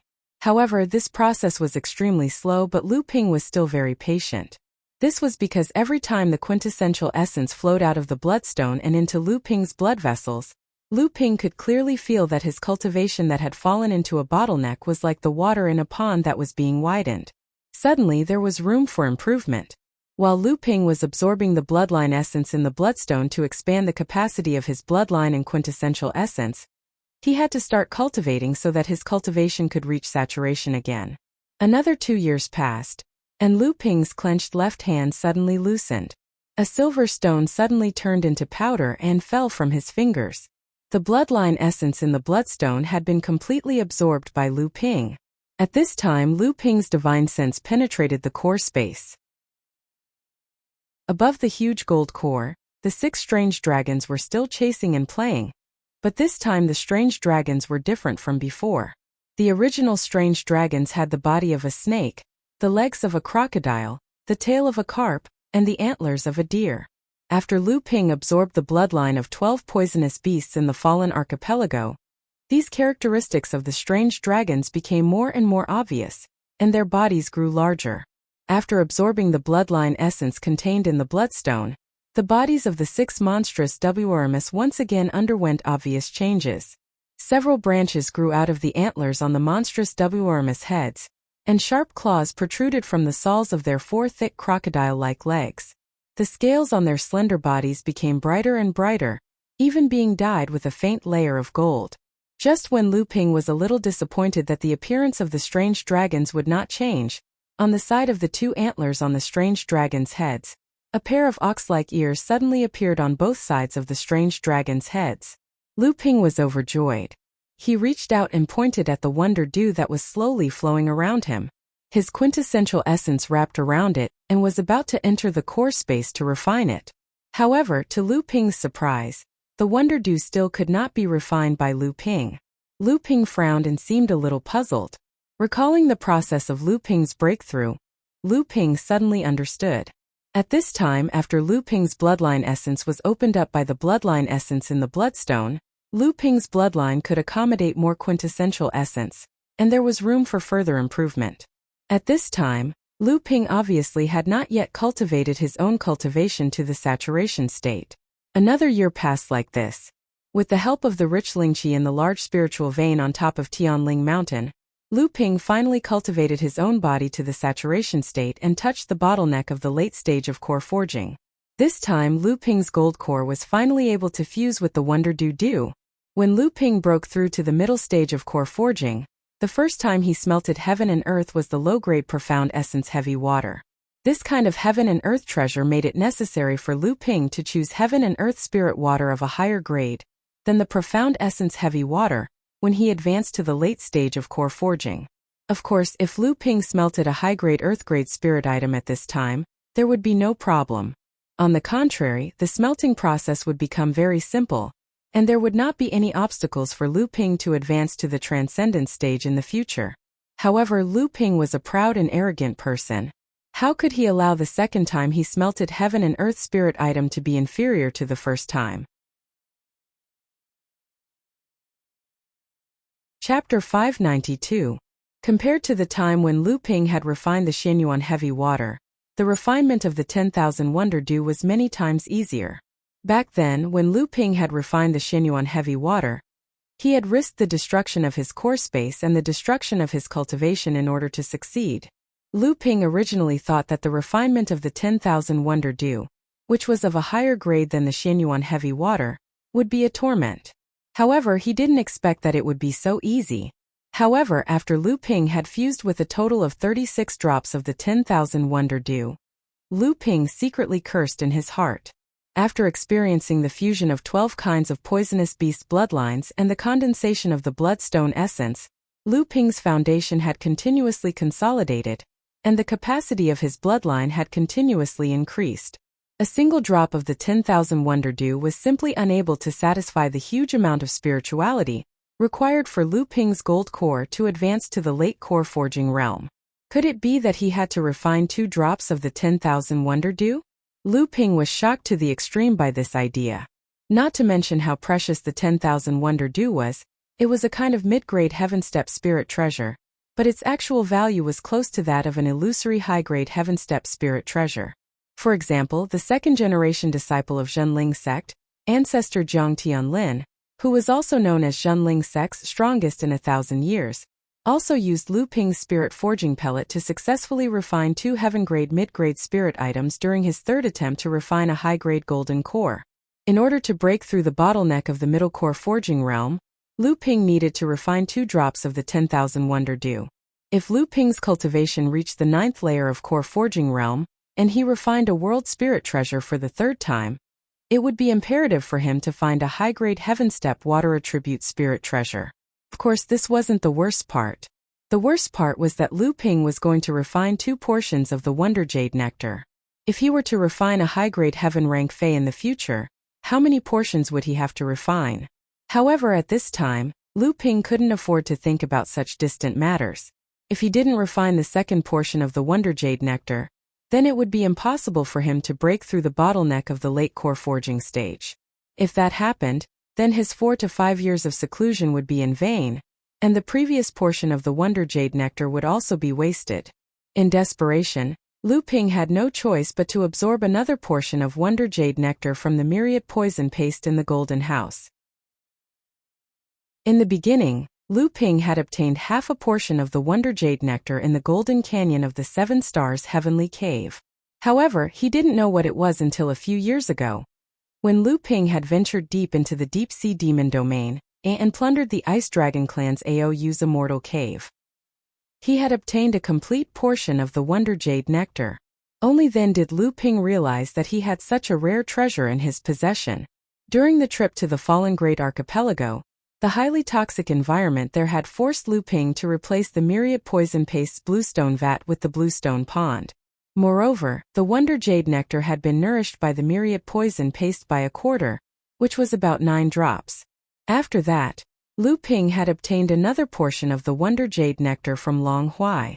Therefore, before Lu Ping had advanced to the late core forging realm, he had already gathered more than half of the Wonder Jade Nectar in his possession. That was a total of 99 drops of the Wonder Jade Nectar. This was an amount that was enough for any Laozu or any force to go crazy over. However, in the cultivation world, the Wonder Jade Nectar, which was known as one of the best life-prolonging treasures in the cultivation world, was like drinking water to him. It allowed Lu Ping to continuously refine 2 portions of 72 drops of the Wonder Jade Nectar.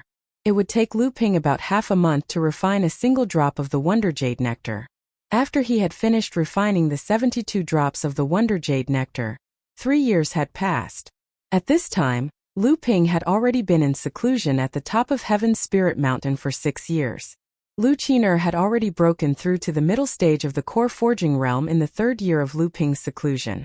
She had become the first demon pet under Lu Ping to reach the middle stage of the core forging realm. She had successfully defended her status as the #1 demon pet. After her breakthrough, Lu Qin'er could no longer stay in the Immortal's cave. The space inside the Golden House was too small for Lu Ping, so she insisted on going out to play. Lu Ping, who was in seclusion, couldn't dissuade her. He also didn't want this troublemaker to cause trouble by his side all day long. So he had no choice but to turn the token given to her by celestial phenomenon Laozu into a necklace. He wore it around her neck and hung it in front of her chest. Then, He asked her to go out of the Immortal's cave to find his junior sister Jiang Xianxian. At the same time, he gave her a storage bag and asked her to give it to his junior sister Jiang Xianxian.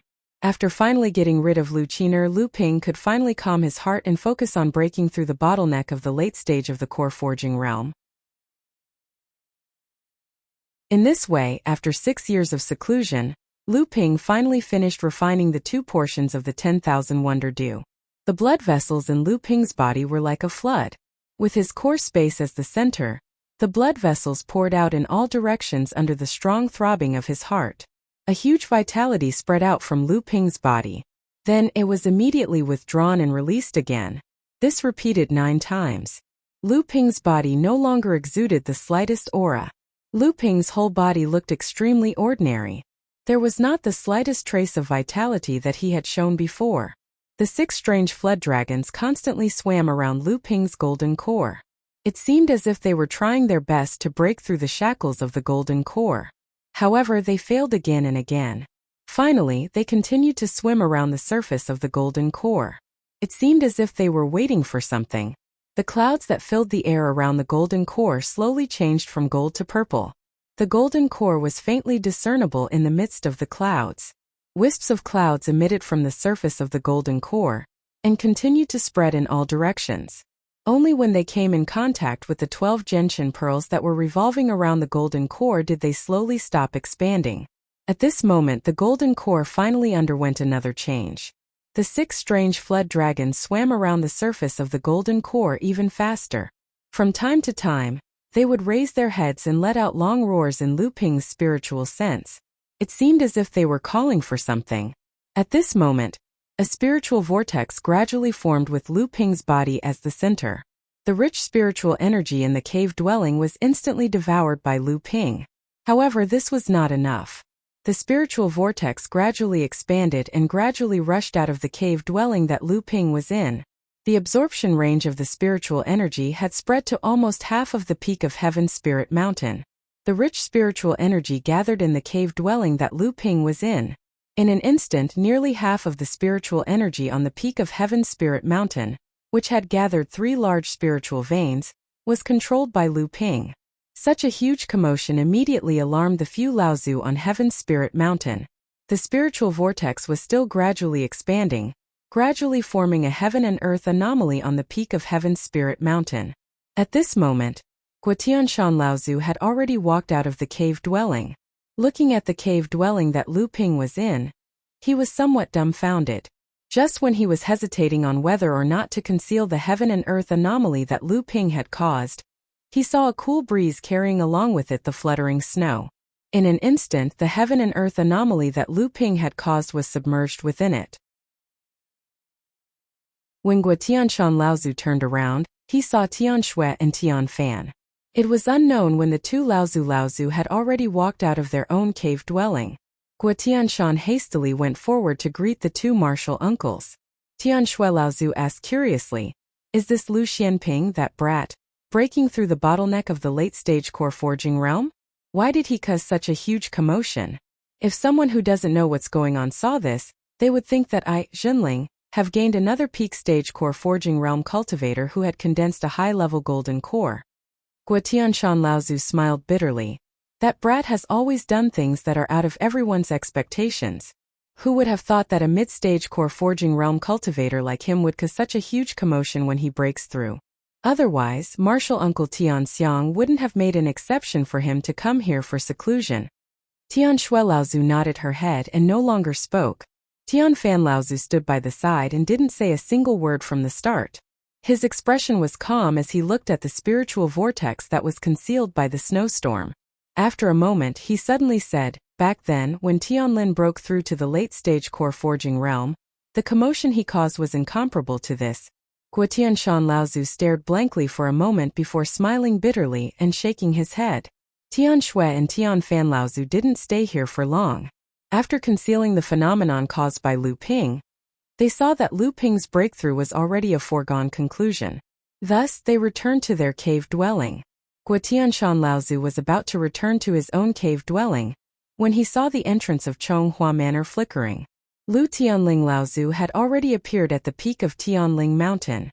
Lu Tianling nodded her head at Guo Tianshan before looking at the phenomenon above Lu Ping's cave dwelling. Her eyes were overflowing with color, but her face didn't show any expression. Guo Tianshan Laozu sighed inwardly.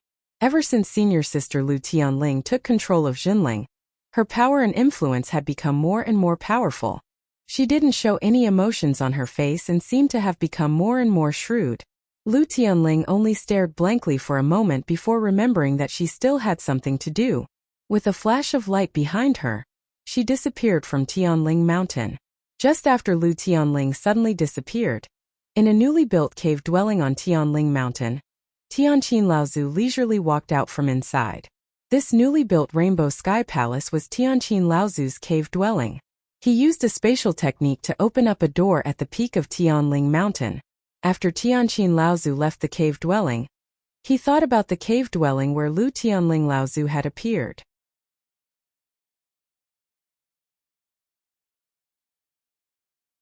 Chapter 593. Bloodline Pressure.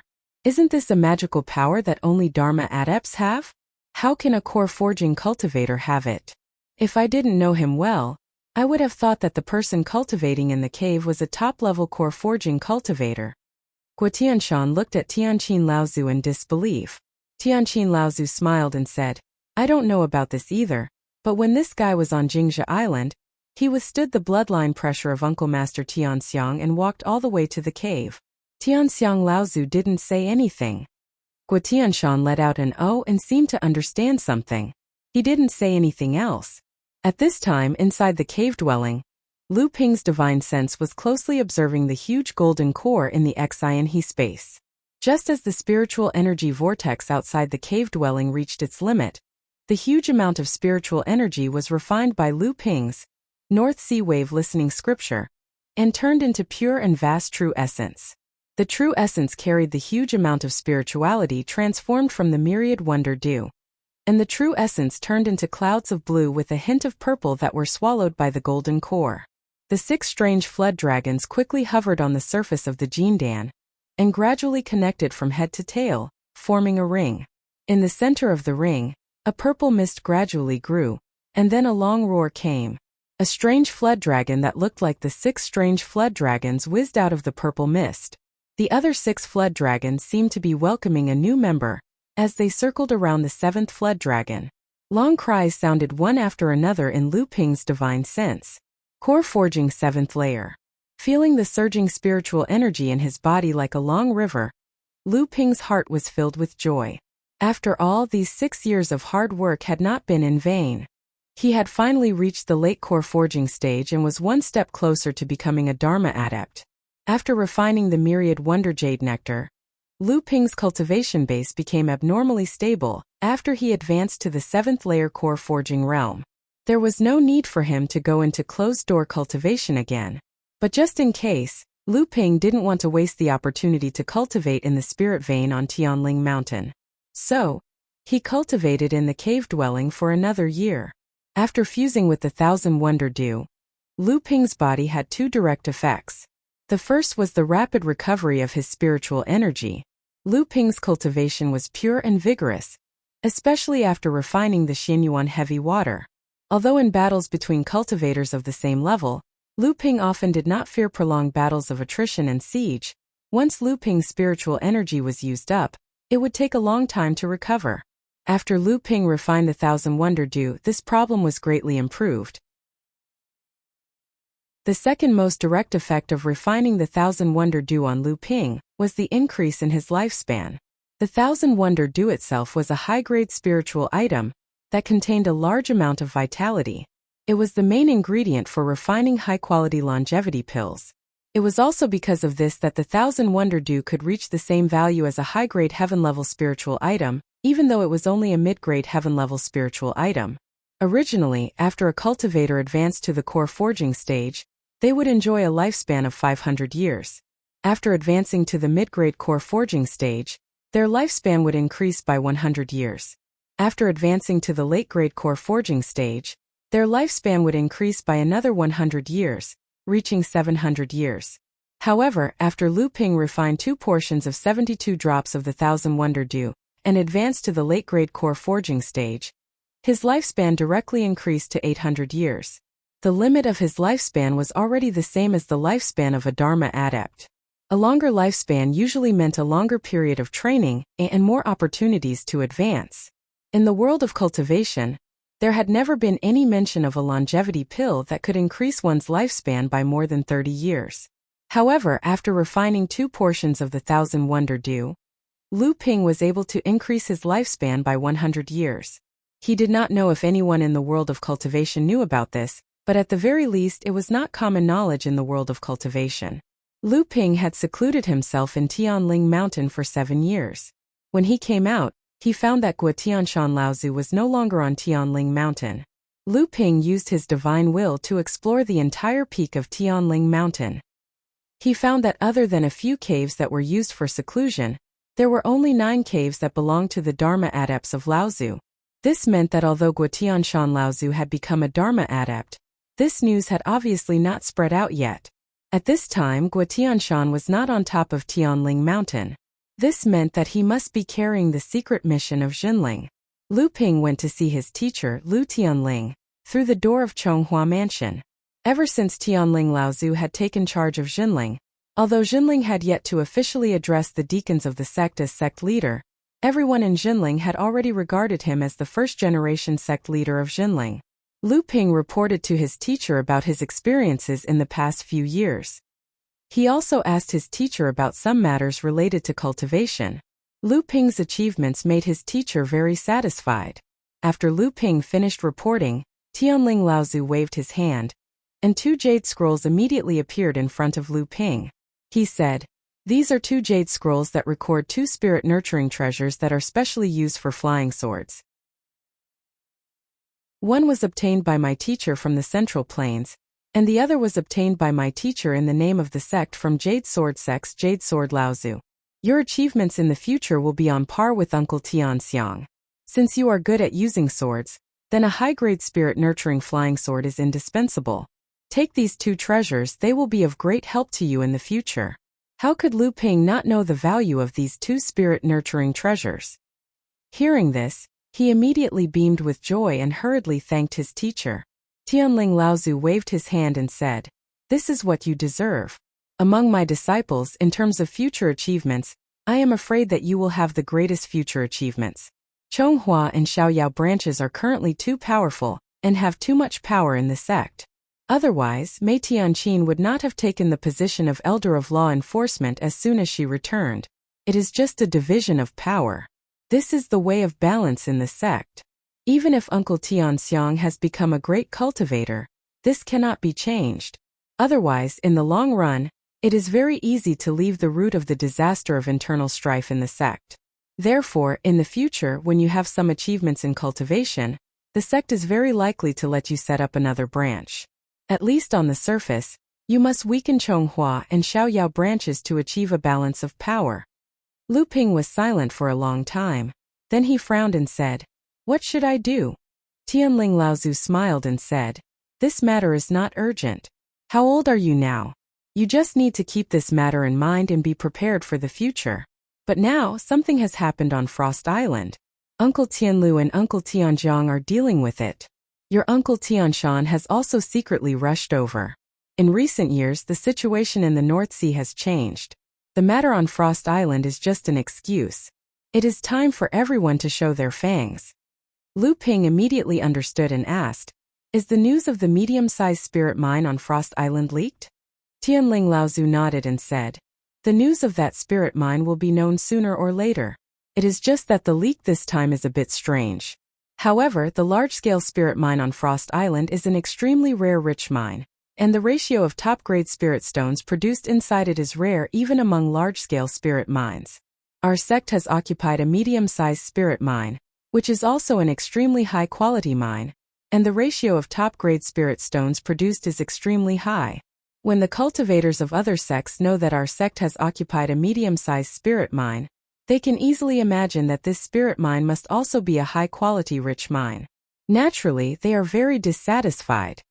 Lu Ping couldn't help but say, "Didn't Xianling sect also occupy a medium-sized spirit mine? Our sect's current strength far surpasses Xianling's sect's, so why can't we? The heavenly spirit ancestor said with a smile. The spirit mine of the giant spirit island was severely damaged by the demon clan back then. Although it can barely be considered as a medium-sized spirit mine, its output is extremely low among medium-sized spirit mines, and the proportion of superior-grade spirit stones produced is extremely low. It is far from comparable to the medium-sized spirit mine occupied by our sect. Moreover, our sect's strength has greatly increased, but senior uncle Tianxiang has become a great cultivator, and junior brother Tianshan has become a Dharma adept. Xianling sect has the support of the Crystal Palace and has also developed in recent years. Blue Sea sect has succeeded in merging, and is eager to make a name for themselves in the North Sea. Water Mist Pavilion and Ocean Flame sect have always been in cahoots, and have always been like weeds that go with the wind. Therefore, the sects still have their eyes on this spirit mine. Lu Ping thought for a moment and said, "It seems that the sect's importance is not the spirit mine, but because our sect has developed too quickly these years, the sects in the North Sea are panicking, and want to use the spirit stone mine on Frost Island to suppress our sect." Tianling Laozu nodded in satisfaction and said, "After the third-generation disciples returned from the East Sea this time, those who obtained the spirit items have already advanced to the late stage of the core forging realm before you. This time, the incident on Frost Island is the time when the third-generation disciples of the Jinling sect will officially participate in the affairs of the North Sea. Since you have also advanced to the late stage of the core forging realm, you should also go to Frost Island and see how the true high-level cultivators of the North Sea's cultivation world maneuver, so that you can support the Jinling sect in the future." Lu Ping nodded and said, "This disciple will remember. However, this disciple still has some things to prepare. Earlier, I had already sent Lu Qiner to find little junior sister. Now this disciple will go see how the preparations are going." Tianling Laozu nodded and said, "Your little bird has become much more obedient. However, Xianxian has already followed her father to Huangli Island for seclusion. I have already arranged for your fourth senior sister, Xianjing, to take that little bird to handle your matters. She should still be at the Artifact Refinement Hall." Outside the Artifact Refinement Hall, after Tianjiang Laozu stood guard on Frost Island, all matters of the Artifact Refinement Hall were entrusted to the hands of Chan Lian's teacher, Sage Enigma Flame. By the time Lu Ping arrived, Wang Xianjing had already brought Lu Qiner back to Huangli Island. When Sage Enigma Flame saw Lu Ping's arrival and sensed the surging spiritual energy fluctuations coming from Lu Ping's body, the corners of his eyes twitched involuntarily. Next, he patted the crafting furnace before him and a flying sword, which had been incinerated to a white-hot color, flew out from the furnace and shot towards Lu Ping. Lu Ping laughed. His right index finger pointed at the incoming flying sword and a purplish-blue stream of primary energy shot out, freezing the flying sword in midair. Chi! Chi! A white mist immediately filled the entire crafting room. After the white mist dissipated, the white-hot flying sword's heat waves faded away, and the golden-yellow fish-scaled flying sword reappeared before Lu Ping. Chapter 594. Sage Enigma Flame watched in surprise as Lu Ping easily stopped the golden scale sword in midair. Disheartened, he said, "It has only been a few years, yet your cultivation base has already reached this level. The old man used up 60% of his strength in that attack. And yet, you could so casually stop it. The old man is on the verge of stepping into the 9th level of the core forging realm." Lu Ping laughed and said, "This time, disciple has profited from a disaster."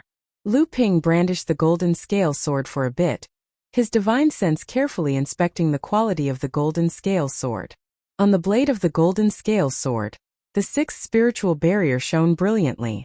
Lu Ping revealed a look of joy and said, "Martial Uncle's methods are truly experienced. Even now, that Chan Lian fellow is still uncertain about carving the 6th spiritual barrier onto a magic treasure. If it weren't for that, this golden scale sword would have been given to him to upgrade." Sage Enigma Flame said, "It is not that the kid is incapable of condensing out the 6th barrier. However, he is still lacking by quite a bit. Given the quality of this golden scale sword, he had to smelt out several rare spiritual materials before he could barely succeed in condensing out the 6th barrier. If it were in his hands, the success rate would be even lower. However, there is basically no way for this sword to upgrade to a spiritual magic treasure in the future. Hearing that, Lu Ping was taken aback. The golden scale sword had been with him for the longest time. It was also his most commonly used magic treasure. To suddenly hear that the golden scale sword could no longer upgrade, Lu Ping could not stop himself from blurting out, "A pity. A pity." Seeing the reluctance on Lu Ping's face, Sage Enigma Flame said, "At its current grade, this golden scale sword is enough for you to use up to the 8th level of the core forging realm. You should try your best to find a suitable flying sword during this period of time.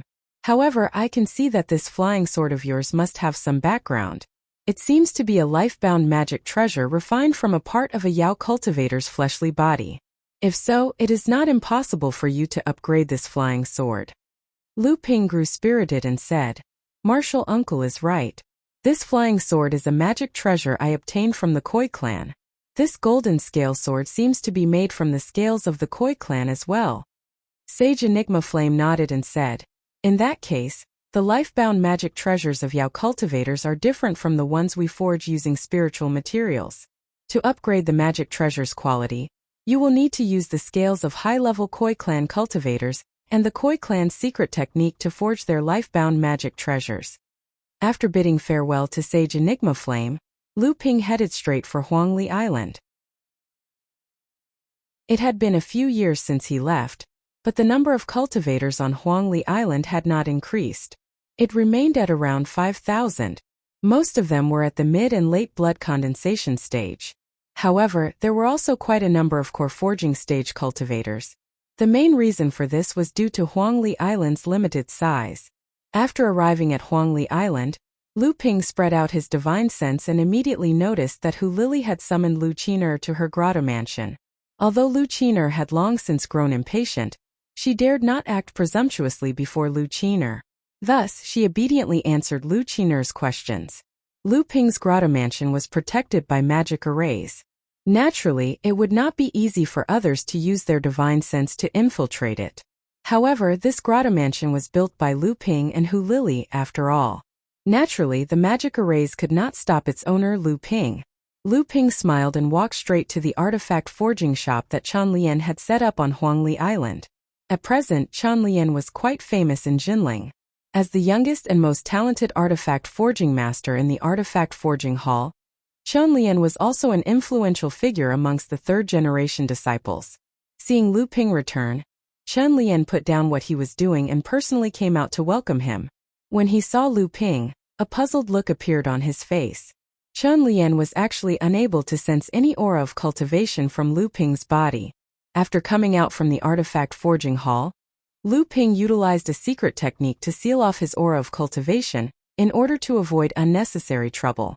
Those whose divine sense was weaker than Lu Ping's, even if they were at the late core forging stage, would not be able to sense Lu Ping's true cultivation base unless they possessed a special treasure. A strange look flashed across Chen Lian's face, and he immediately threw an iron seal and a dark blue flying sword over.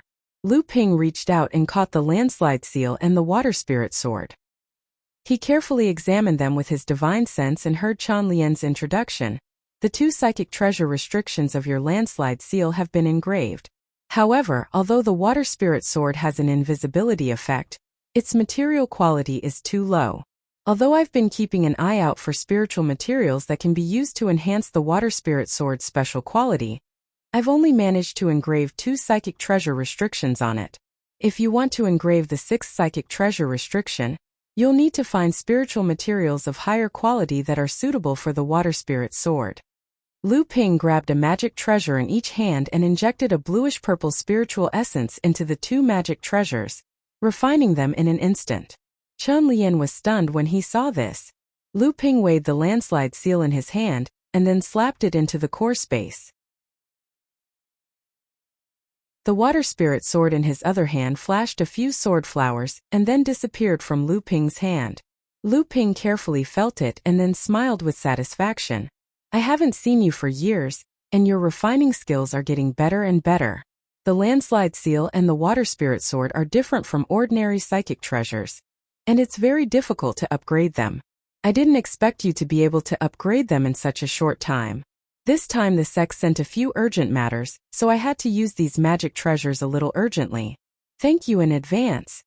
Chun Lian spread his hands and said, What are you thanking me for? I want to thank you for giving me 5 psychic treasure restrictions, especially the 3 invisible flying swords. It's obviously a complete set. This is a rare treasure. After Master heard about it, he immediately agreed to upgrade the golden scale sword to a top-grade psychic treasure. After saying goodbye to Chun Lian, Hu Lili already knew that Lu Ping had returned to Huangli Island and was already waiting in front of the cave residence. From afar, Lu Ping saw Hu Lili standing at the entrance of the cave residence with a smile as she watched him coming. He couldn't help but smile and said, How come you are so polite to me after not seeing me for several years? I've troubled the famous Taoist Fok of Huangli Island to come out and welcome me. If this matter were to spread, I wouldn't be able to bear the consequences. Although Huangli Island was built by Lu Ping, it had always been managed by Hu Lili. As the scale and fame of Huangli Island grew, more and more cultivators came to Huangli Island to explore the open sea. There were all kinds of cultivators mixed together, good and bad. But Hu Lili was able to manage everything on the island in an orderly manner, making Huangli Island develop steadily. This was not something that could be solved by the level of cultivation. Without extraordinary wisdom, means and communication skills, Huangli Island had long become a chaotic place. Even with Tianlin Laozu presiding over it, it couldn't be done. Over time, Hu Lili became more and more famous on Huangli Island. Many cultivators who came to Huangli Island even thought that Hu Lili was the guardian of Huangli Island. In addition, they had been dealing with her for a long time. In the process of trading various cultivation resources, they found that very few people could take advantage of her. Therefore, she got the elegant title of Taoist Fox. When Hu Lili heard Lu Ping's teasing, her beautiful eyes couldn't help but wander. She also smiled and said, This is not up to me. Little Qin told me that you brought me a gift when you returned to Huangli Island. If I was late in welcoming you, the Water Sword Immortal would be unhappy and keep the gift a secret. Wouldn't that be a great loss for me? Lu Ping laughed heartily and said, I think you have been waiting for a long time. I heard that even Zhongjian and Ma you have started closed-door training in preparation to advance to the middle stage of the core forging realm. Chun Lian, Dufeng and the others have already advanced successfully. However, there are advantages to advancing later. As the saying goes, sharpening one's axe will not delay the work of cutting firewood. Your foundation was not as solid as Zhongjian and Ma Yu's in the early years. These years, I deliberately let you slow down your cultivation speed in order to consolidate the results of your previous cultivation. This time the fire is almost there. Moreover, during this trip to the East Sea, I have gained a few more tricks in my hands. Even if my foundation is inferior to Chun Lian and the others in the future, I believe that I can make up for it. After entering the cave, Lu Ping handed over the low-grade earth-rank dark wood that he had obtained from Lyra Laozu in exchange for the 1,000 sand copper in Hu Lili's hands. This is. The dark wood suddenly sank in Hu Lili's hands. She was proficient in array formations, but her knowledge of heaven and earth spirit objects was far inferior to that of Lu Ping. Lu Ping explained, This is dark wood, a low-grade earth-rank wood spirit object. The quality of this dark wood is good, and the quantity is also sufficient. It is suitable for you to smelt. Hu Lili said with some hesitation, With my current strength, I am afraid that the smelting will fail. Lu Ping smiled and said, Rest assured, this dark wood is the easiest to smelt among the spirit objects of the same grade. After it is smelted, it is famous for increasing the density of a cultivator's true essence. Although it is not comparable to a heaven-rank spirit object among the earth-rank spirit objects, it is the most suitable for you. Your life origin magic weapon is an array disc. This kind of magic weapon consumes the most true essence in a fight. Smelting the dark wood will allow you to use your life origin magic weapon for a longer time.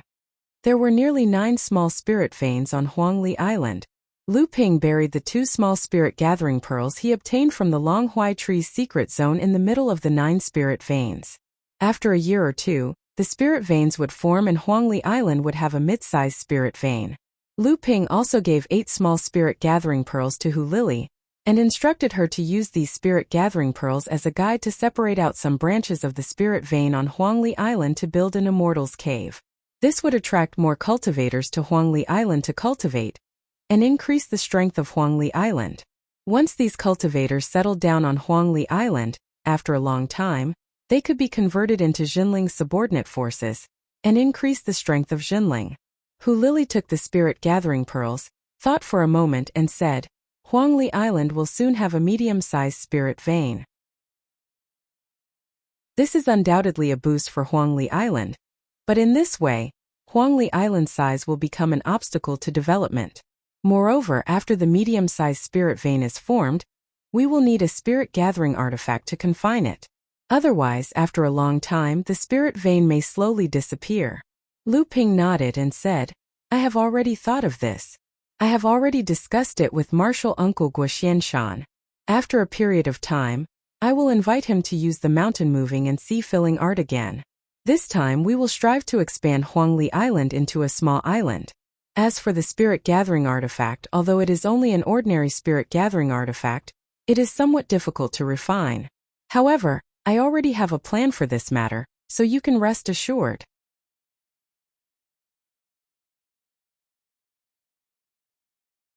Chapter 595. When Frost Island had discovered the large spirit mine, the 10 great sects of the North Sea had swarmed over. Other than the large spirit mine at the center, the areas around Frost Island had all been divided up by the 10 great sections. Even after the small, medium, and wandering cultivator forces of the North Sea had joined forces and forced the 10 great sects to give up 30% of the profits from the large spirit mine, other than the areas around the large spirit mine which were jointly managed by the sects of the North Sea, the other areas on Frost Island were still firmly in the hands of the various sections. Everyone knew that the birth of a large spirit mine was accompanied by many spirit materials, spirit ores, spirit veins, and even spirit items. Therefore, after the 10 great sects had given up 30% of the profits from the large spirit mine, they did not give up any of the other areas. Among them, Jinling was the one who did the most exaggerated. After confirming the size of the spirit mine on Frost Island, Jinling was the first to start an enclosure movement on Frost Island. After that, all the other sects followed suit. Therefore, after Frost Island had been divided up, Jinling occupied the largest area among all the sections. Moreover, from the various cultivation resources that Jinling had discovered, it could be seen that Jinling's benefits were undoubtedly the greatest. However, compared to the production of the large spirit mine, these benefits were undoubtedly insignificant. Therefore, although all the sects were envious of Jinling's benefits, they could only secretly curse Jinling for acting so quickly. However, Jinling did not stop there. After dividing up the largest area of Frost Island, Jinling had also used formations to firmly control the entire area under his control. However, this formation was not a powerful defensive formation. Otherwise, Jinling would have revealed his intentions. Jinling used an extremely advanced warning formation. This formation did not have much defensive power, but very few cultivators could escape its detection. In these years, it was not that no cultivators had entered Jinling's area, but they would often be discovered by Jinling before they could go a few miles in. Then, Jinling's core forging cultivators would punish and expel these cultivators. Due to the importance of the large spirit mine on Frost Island, all the sects would usually send important cultivators to guard Frost Island. While guarding against external enemies, they would also protect their own sect's rights. However, after the Frost spirit mine was on the right track, the Dharma adepts of each sect began to take turns to guard it. After all, no matter how important the spirit mine was, there was no need for a dozen Dharma adepts to guard it at the same time. However, Jinling was different. Lu Tianling Laozu set up his temporary cave abode on a spirit material mine that Jinling had discovered that was coveted by all the sections. He guarded it for several years. When Jinling set up a Dharma deacon, Lu Tianling prepared to become the first sect master of Jinling and temporarily handed over the responsibility of guarding to Sage Enigma Flame, the master forger of Jinling. Just when everyone thought that Jinling would no longer send any Dharma adepts to guard Frost Island, Tianjiang Laozu suddenly descended on Frost Island and began to guard Frost Island again. Sage Enigma Flame returned to the artifact forging hall. Jinling's abnormal actions finally aroused the suspicions of all the sections. For a time, the Jinling adepts guarding Frost Island immediately became busy. They were often sent out to chase away those who accidentally intruded into Jinling's territory. As the saying goes, one can only be a thief for 1,000 days, but there is no such thing as guarding against thieves for 1,000 days. After the sects failed several times in their investigations, even though Tianjiang Laozu crippled a few of their spies with the intention of warning the sects, in the end, someone still intruded and discovered the pulse-suppressing spirit-locking formation underground. What kind of treasure was in the territory Jinling occupied that was actually worth Jinling activating the pulse-suppressing spirit-locking formation? No wonder. No wonder Jinling had always guarded his territory so tightly. No wonder Jinling had never withdrawn his Dharma adepts after discovering the large spirit stone mine on Frost Island. Although the sects had guessed that Jinling had obtained some unexpected gains on Frost Island, they would never have guessed that the unexpected gains Jinling had obtained would actually be worth protecting with the pulse-suppressing spirit-locking formation. Just as the sects were secretly colluding and preparing to join hands to attack Jinling's territory and investigate what kind of treasure Jinling had discovered that was worth activating the pulse-suppressing spirit-locking formation, the newly merged Blue Sea sect suddenly received a shocking piece of news from Jinling's inner circle. The pulse-suppressing spirit-locking formation was actually protecting a mid-sized spirit stone mine.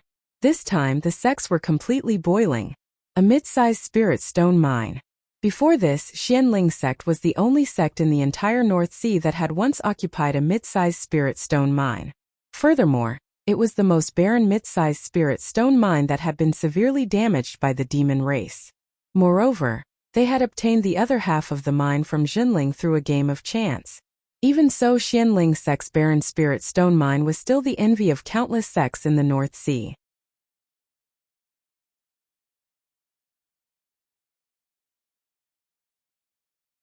If the other party really wants to fight to the death, then we will injure 1,000 of us, and they will also die 800 of us.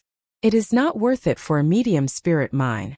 Lu Ping looked at the surrounding cultivators who were quietly listening to Ji Xuanchuan's words, and thought to himself that Ji Xuanchuan's mind had grown quite a bit over the years. He knew how to use this method to dispel the pessimism of his own side, so he smiled and said, "Although what you said is right, but since both sides have set up such a big battle, if we don't really fight a few rounds, wouldn't that make the entire North Sea cultivation world laugh at us? Therefore, fighting is still necessary. Everyone should be mentally prepared for this.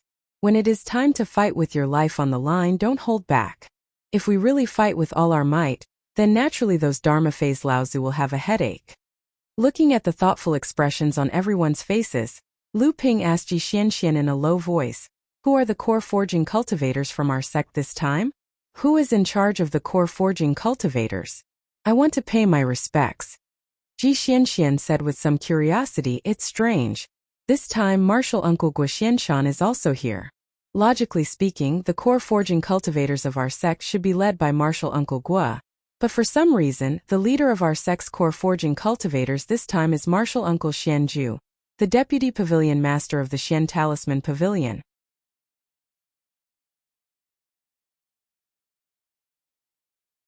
Chapter 596. Lu Ping could guess why Taoist Xianju was able to become the leader of Jinling's core forging stage cultivators. However, he could not reveal the news of Taoist Guo Xianshan advancing to core forging stage to Ji Xianxian. He could only say, "I'll go greet Martial Uncle Xianju first." Taoist Xianju. Lu Ping had seen Taoist Xianju during the high-level meeting of Jinling's core forging stage. He was one of the few powerful late-stage core forging stage cultivators in Jinling. His position was similar to that of Taoist Enigma Flames in the Artifact Refining Hall. Taoist Xianju was also Taoist Xianju's teacher who went with Lu Ping and the others to Phantom City to participate in the auction. Taoist Xianju was also a female cultivator. Among the second-generation disciples of Jinling sect, there were 4 female cultivators who were the most famous. Lu Tianling and Mei Tianqin were the 2 old ancestors. The other 2 were Taoist Xianchan, who was famous for his formations, and Taoist Xianju, who was famous for making talismans. Taoist Xianju's eyes lit up when he saw Lu Ping. "I didn't expect you to come as well. Our chances of winning have increased." Taoist Xianju's words puzzled Lu Ping. At present, only a few people knew that he had advanced to late-stage core forging stage. With Daoist Xianju's cultivation, it was impossible for him to see through Lu Ping's concealment. Even with his late-stage core forging stage cultivation, he would not be able to do much in a battle. Not to mention, Huang Bingqiao had 9 Dharma characteristics Laozi with him. Without waiting for Lu Ping to ask, Daoist Xianju continued, "Right now, the high-level cultivators of the various sects are discussing the situation in the North Sea, and how to defend against a possible siege. You are a cultivator who has participated in the sect's decision-making. Now, come with me to the Profound Ice Temple. This time, all late-stage core forging stage cultivators must attend." Only then did Lu Ping find out that this sage Xianju was an impatient person. After finding her, Lu Ping had only said a few words to her before he was hastily brought to a palace that Tianling, Laozu, and Sage Enigma Flame had worked together to create using the 1,000-year-old ice from this place. At this time in the palace, the 2 Laozu of Jinling's Tianjiang and Tianlu were at the top. On the 2 sides were Yujian Laozu of Yujin School and Saming Laozu of Chongming School. Below these 4 Laozus were 12 seats. These 12 seats were prepared for the highest-ranking core forging cultivators of each sect. Among the 12 seats, Guotianshan Laozu sat in the seat of honor. However, his cultivation base had clearly been sealed by a secret technique. Lu Ping probed him with his divine sense and found that Guotianshan's cultivation base was only at the peak of the core forging realm. Seemingly aware of Lu Ping's probing, Guotianshan raised his head and saw Lu Ping walking into the Profound Ice Palace. Instead, he smiled at Lu Ping. In addition to Sage Guotianshan, there were 3 other people occupying the 12 seats in Jinling. One of them was an old acquaintance of Lu Ping's. It was Sage Xianchang, who had just been stripped of his position as a law enforcement disciple. As for the remaining 8 seats, there were 3 late-stage core forging cultivators from Chongming School and Yujin School. Clearly, they were the higher-ranking cultivators of the 2 sections. In addition, around the Profound Ice Palace, there were a total of 10 late-stage core forging cultivators. However, the status of these cultivators was different from the 4 Laozus. Those 12 cultivators had the right to make suggestions, while the cultivator sitting in the Profound Ice Palace obviously did not have this right. Lu Ping looked around at the various late-stage core forging cultivators and found that Xian Hui, Li Xuanru, Zhang Xianbei, Xianju, and Xianyu, who had just broken through to the late-stage core forging cultivators, were among them. During the trip to Fantasy Spirit City, Li Xuanru, Xianju, and Xianyu had obtained suitable spiritual items. Afterwards, in the Great Fallen Archipelago, Tianqin Laozu had obtained 2 high-grade earth-step spiritual items of the fire attribute and wind attribute. After returning, these 2 spiritual items naturally fell into the hands of Xian Hui and Zhang Xianbei. It was a pity that Daoist Xiantian and Daoist Xuansu's cultivation was no less than these 5 people, especially Daoist Xiantian, as the eldest disciple of Tianlin Laozu, had the deepest accumulation among all of them. Unfortunately, he did not obtain a high-grade earth-step spiritual item of the wood attribute, so he could only postpone his breakthrough to the late-stage core forging realm. At this time, 10 of the 12 seats were already filled, leaving only 2 empty seats. Lu Ping followed behind Daoist Xuanju and entered the Profound Ice Palace. Daoist Xuanju went straight to the seat next to Daoist Guotianshan and sat down. Lu Ping was also not polite. After Daoist Xuanju sat down, he also sat down on the seat at the end of Jinling's side. At this point, all 12 seats were filled with cultivators. After Lu Ping sat down, the other late-stage Jinling core forging realm cultivators who were sitting on the other 5 seats all had a look of surprise on their faces. The other late-stage core forging realm cultivators were also surprised. Naturally, the cultivators from the various sects were also whispering among themselves. They did not know why this mid-stage core forging realm cultivator of Jinling was able to sit on one of the 12 seats. Even Xian Hui, Li Xuanru, and the others were surprised. They did not know that Lu Ping had participated in the high-level decisions of Jinling. Moreover, Lu Ping had concealed his cultivation. In the hall, besides the 4 Transcendence Laozu and Daoist Guotianshan, no one else could see that Lu Ping's cultivation had actually broken through to the late-stage core forging realm. When the Jade Sword Sect's Copper Sword Laozu saw that all 12 people had arrived, he turned to Tianjiang Laozu and said, Brother Tianjiang, since everyone is here, let's begin. But who is this little friend that the old man does not recognize? Tianjiang Laozu glanced at Lu Ping and said, This kid is the 9th disciple of Tianling martial niece, Lu Xianping. Oh, so it's the famous water sword immortal. Copper Sword Laozu's expression made Lu Ping's scalp tingle. Copper Sword Laozu continued, Not bad, not bad. Sure enough, a great teacher produces a great disciple. Presumably, Lu Xiaoyou's swordsmanship must be very good. Copper Sword Laozu's words of praise had a different meaning in Lu Ping's ears. The Jade Sword sect was a sword sect in the North Sea, but the title of Sword Immortal had been taken by him. As soon as Copper Sword Laozu's voice fell, Lu Ping could clearly feel the burning gazes of the surrounding late-stage core forging cultivators on him. Some were provocative, some were disdainful, some were contemptuous, some were jealous, and some were envious. In particular, several late-stage core forging cultivators from the Jade Sword sect looked at Lu Ping with eyes full of fighting spirit. Lu Ping was startled. He was not afraid of others challenging him. At this time, his cultivation had just advanced to the late-stage core forging, and he was bursting with confidence. Maybe he would dare to fight with an 8th stage or 9th stage core forging cultivator to test the limits of his strength. But if there were so many cultivators coming at him at once, even if it was a one-on-one battle, Lu Ping would not be able to withstand it. So Lu Ping quickly said, Laozu is too kind. In front of the seniors of the Jade Sword sect, I don't dare to call myself Sword Immortal. It's just that all of you are flattering me. On the side, Chongming Sec's Sanming Laozu smiled and said, Brother Coppersword, don't add to the trouble. Now that Xianling sect and Songhai sect are pressing in, we should first get down to business. Copper Sword Laozu looked at Lu Ping and laughed evilly. He didn't say anything else. Seeing this, Qianlu Laozu coughed and said, This time, I'm afraid it won't be good. News came from the sect that Dao Sheng and Dongji have arrived at Tianling Mountain together. Senior brother Tianfan and senior sister Tian Shui, as well as martial nephews Tianling and Tianlin can't be touched. Dao Yin from Huanyu Island has also found senior brother Tian Kong. Huangli Island is now guarded by martial niece Tian Qin. It is said that Ao Chuang from Golden Dragon Island has recently appeared in the sea near Huangli Island, so martial niece Tian Qin can't be touched.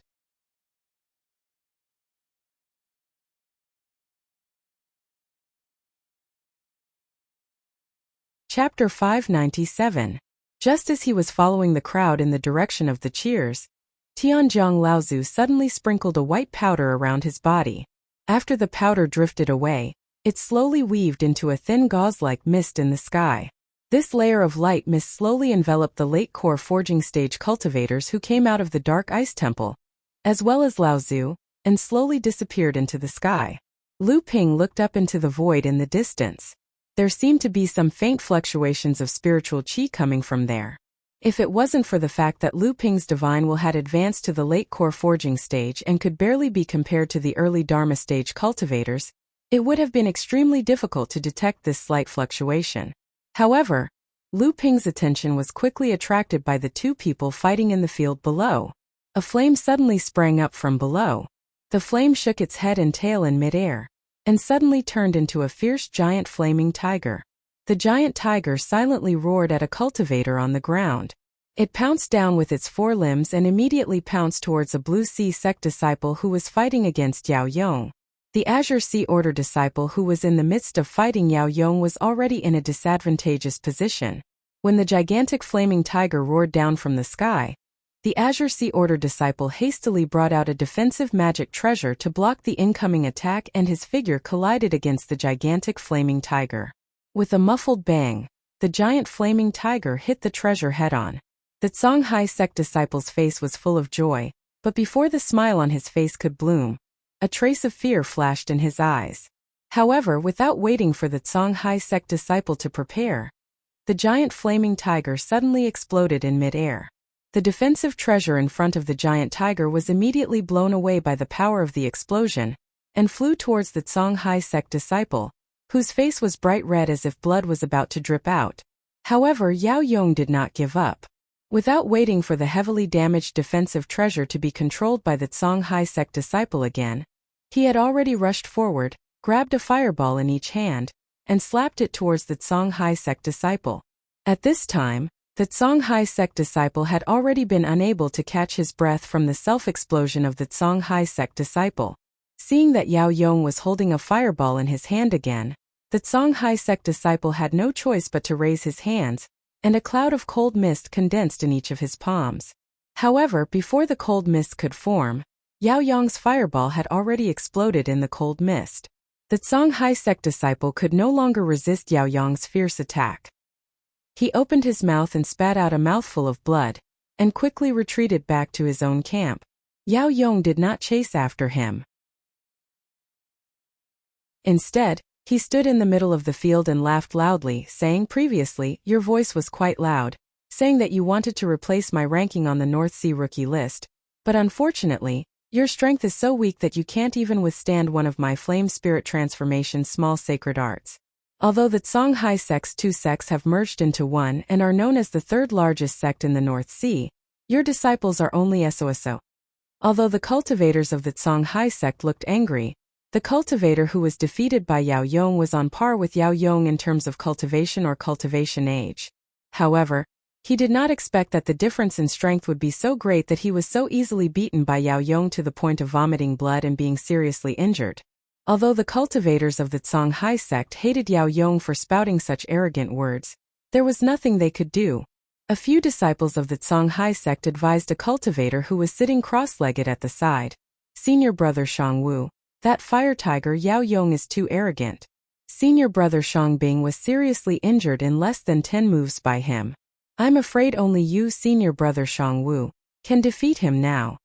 The cultivator called Shangwu slowly opened his eyes and looked at Yao Yong, who was being cheered by the cultivators of his sect, and said, "Humph, that Yao Yong is only at the 4th level of the core forging stage, and is only ranked 19th on the North Sea rookie list.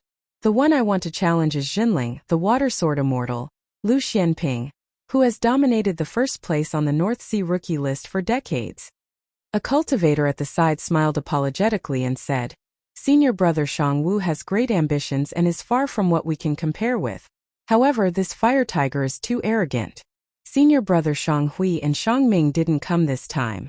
If senior brother Shangwu doesn't make a move, among the third-generation disciples of our sect who have cultivated for less than 100 years, no one is a match for him."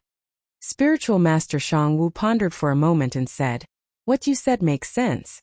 Shangming is one thing, but senior brother Shanghui is stronger than me, and is ranked 6th on the rookie list.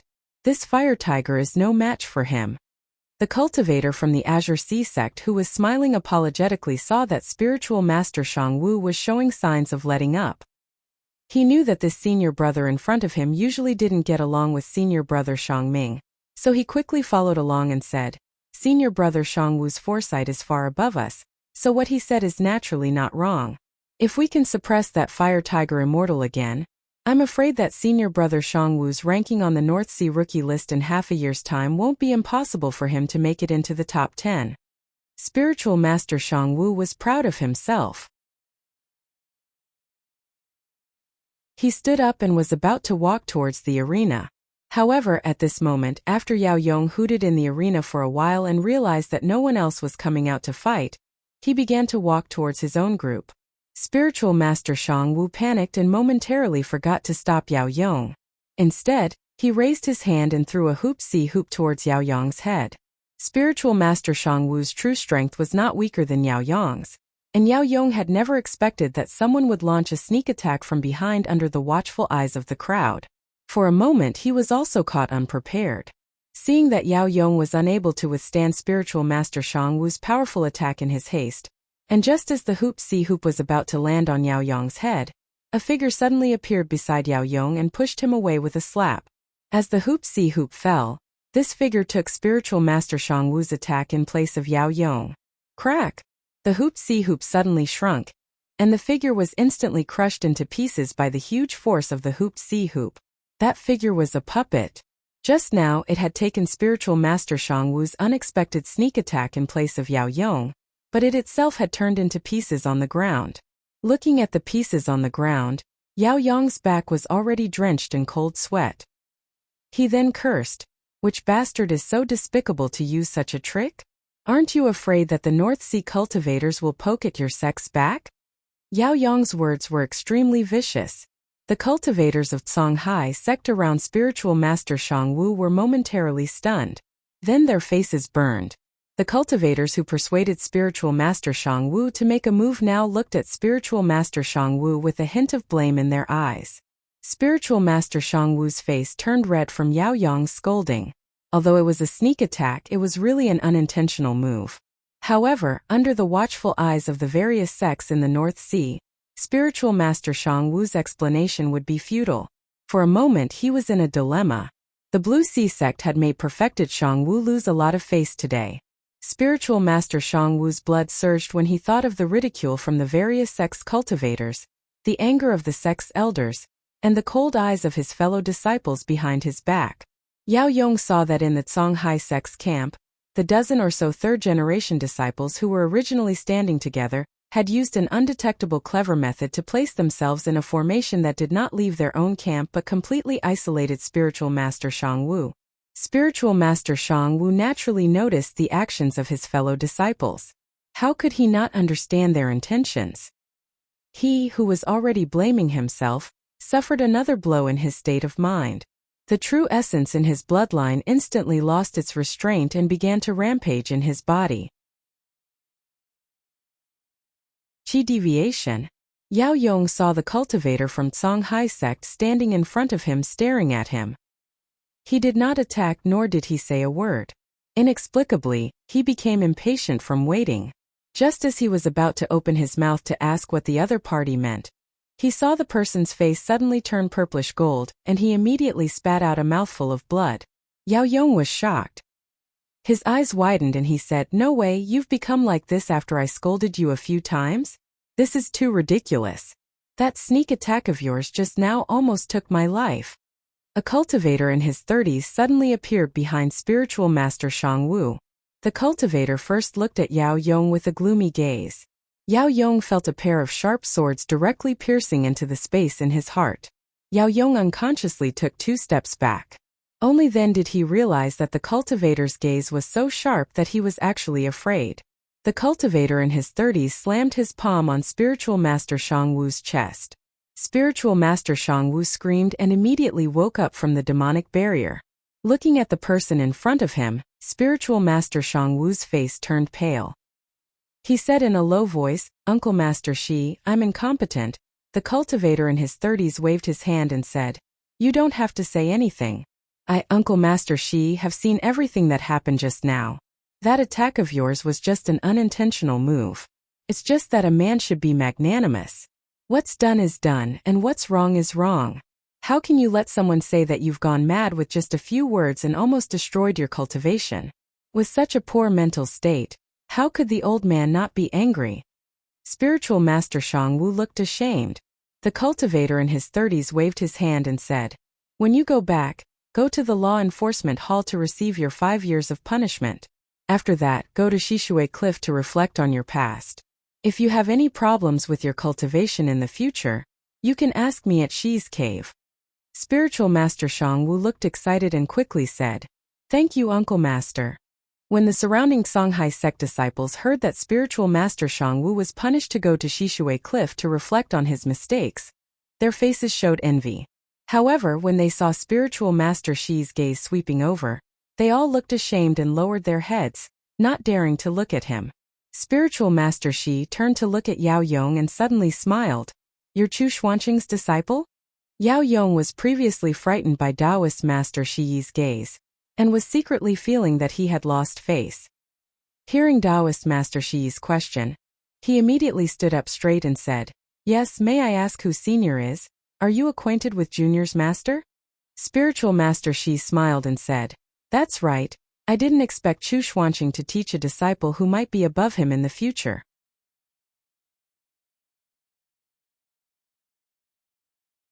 However, he would only be able to deal with him, and it would be impossible for him to win.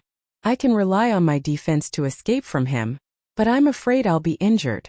When Junior Chu fought with him in the past, he lost to him. Lu Ping heaved a sigh of relief and said, "Looks like after this person advances to the Dharma stage, Feng Shutao from Xianling sect will most likely not be a match for him. Spiritual Master Guoxianshan could not help but say. Feng Shutao only trained 100 years earlier than us. Even with my current strength compared to Feng Shutao before he advanced to the Dharma stage, I'm not that far off. Before Feng Shutao advanced to the Dharma stage, his strength was only on par with senior Liang Xianfeng.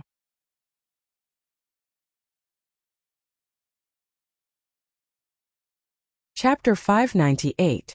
Seeing Zhang Xi's appearance, not only perfected Master Guoxianshan, but even Tianjiang Laozu and the others frowned. Lu Ping stared in the direction where Zhang Xi had disappeared, deep in thought. Yao Yong retreated from the arena. Immediately after, a few more third-generation disciples from both sides joined in the battle. However, the intensity of the battles was much lower, disappointing many of the late core forging cultivators. Just as a Chongming sect disciple and a Feiyu sect disciple finished their battle, a flying sword suddenly flew out from Xianling sect's camp. The flying sword spun in the air, and countless gusts of cool wind swept out from it. In an instant, ice shards flew everywhere, and a cold mist was blown in all directions by the cool wind. The potholes on the ground caused by everyone's battle were immediately leveled by the flying sword, and a smooth mirror-like ice field appeared in front of everyone's eyes. A flowing wind sword. Lu Ping chuckled as he looked at the flying sword in the arena. Oh, perfected Master Xianju suddenly turned his head and asked, "Do you recognize this sword, martial nephew Lu?" Lu Ping smiled and said, "This person is one of the best of Xianling sect's third-generation disciples, Ouying Weijian." Perfected Master Xianju smiled and nodded. So it's the Wind Sword Immortal that Xianling sect has been promoting. Back then, Lu Ping was called the Water Sword Immortal, because of his battle achievements. The younger generations of the North Sea cultivators were willing to call him by this title. Perhaps Jinling had secretly pushed for this title, but that was all. Xianling sect was on par with Jinling in every aspect, and Ouying Weijian was indeed a rare genius. Therefore, they also came up with the title Wind Sword Immortal, to promote it in the North Sea. However, this title was given by Xianling sect itself, and it couldn't be compared to Lu Ping's Water Sword Immortal. In fact, Ouying Weijian had been defeated by Lu Ping several times. In fact, from Lu Ping's point of view, Wind Sword Immortal and Water Sword Immortal were secondary. The key was that Jinling sect already had Water Sword Immortal. So why would Xianling sect have to create a Wind Sword Immortal? Not only would Jinling sect copy someone else's ideas without any originality, they would also be looked down upon. Sure enough, Xianling sect had Ouying Weijian. As the leader of the third generation of Xianling sect disciples, Ouying Weijian had cultivated for less than 100 years, but his cultivation was already at the peak of core forging stage 6. He was only one step away from advancing to the late core forging stage. Ouying Weijian swept his longsword horizontally and glanced at Xianling sect's camp, but he didn't see the person he wanted to see the most. He couldn't help but feel a little disappointed, but he still shouted, "I wonder if Brother Lu Xianping has arrived? It's been a long time since we last met. I wonder what realm Brother Lu's swordsmanship has reached? Today, I'm here to learn from you." As soon as Ouying Weijian appeared, the third-generation disciples in both camps were in an uproar. Ouying Weijian was ranked second on the North Sea rookie list, second only to Lu Ping. Just like Lu Ping, Ouying Weijian's position on the rookie list was also extremely stable. No one had been able to shake his position for more than a decade. Among the rising stars in the North Sea, Ouying Weijian's reputation was second only to Lu Ping's.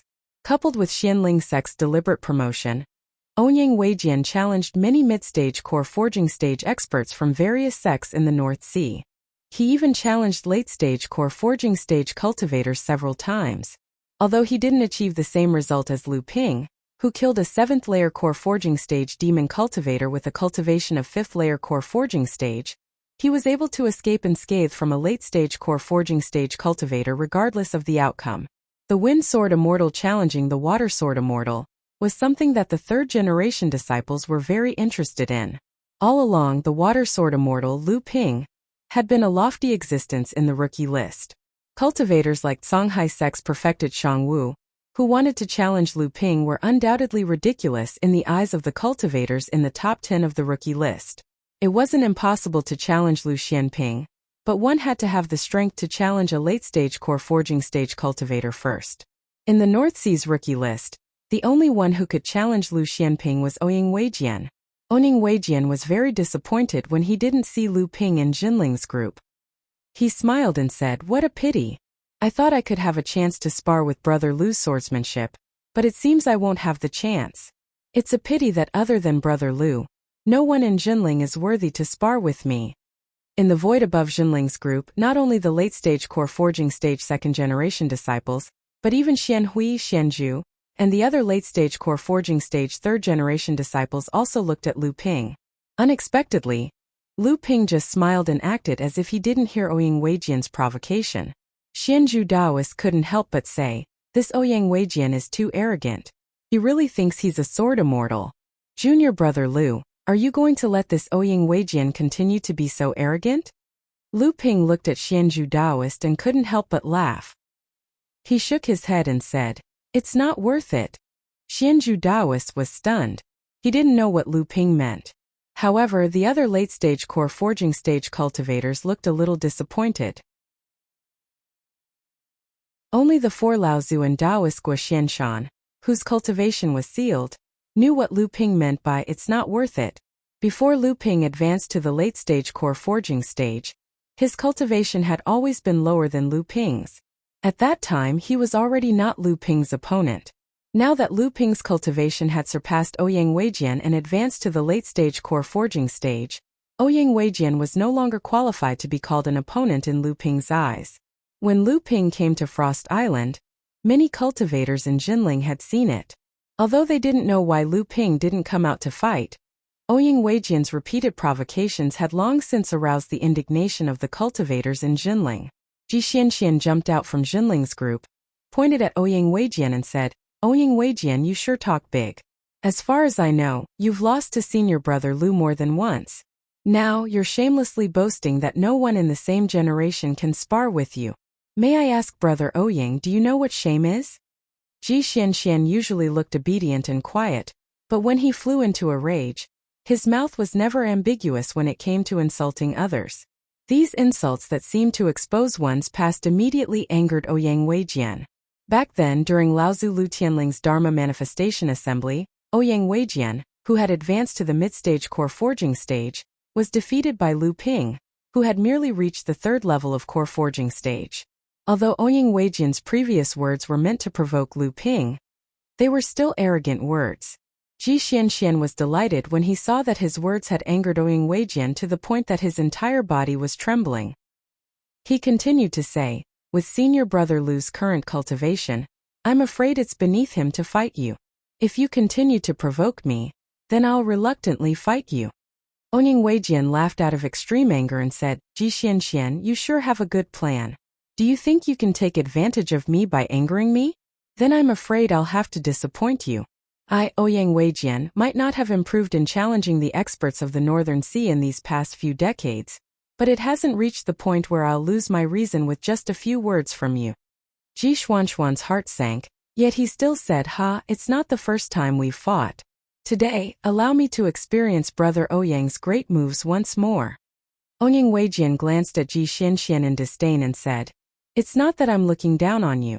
If Yin Xianchu was here, then the two of you might really be able to fight me together. But now that Yin Xianchu has been expelled from the sect by Jinling, only you, Ji Xianxian, are left of the so-called Jinling twin heroes.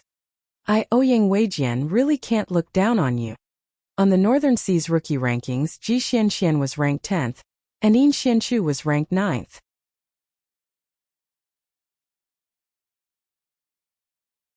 With Ouyang Weijian's eyesight, he saw that the two puppets that were flanking him suddenly stopped midway for no reason at all.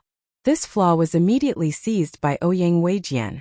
The flowing wind sword turned into a real flowing wind and disappeared in front of Ouyang Weijian in an instant.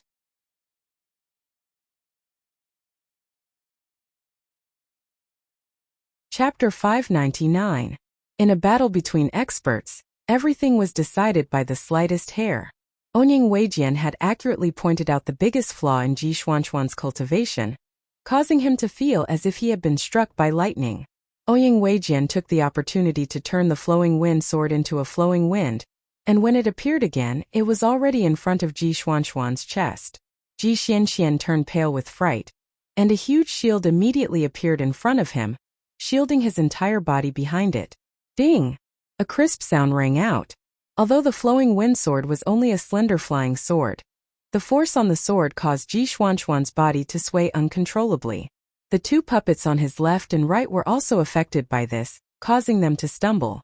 Ji Xuanxuan's strength was originally inferior to Ouyang Weijian's, and now that he had lost the initiative, he was immediately suppressed by Ouyang Weijian.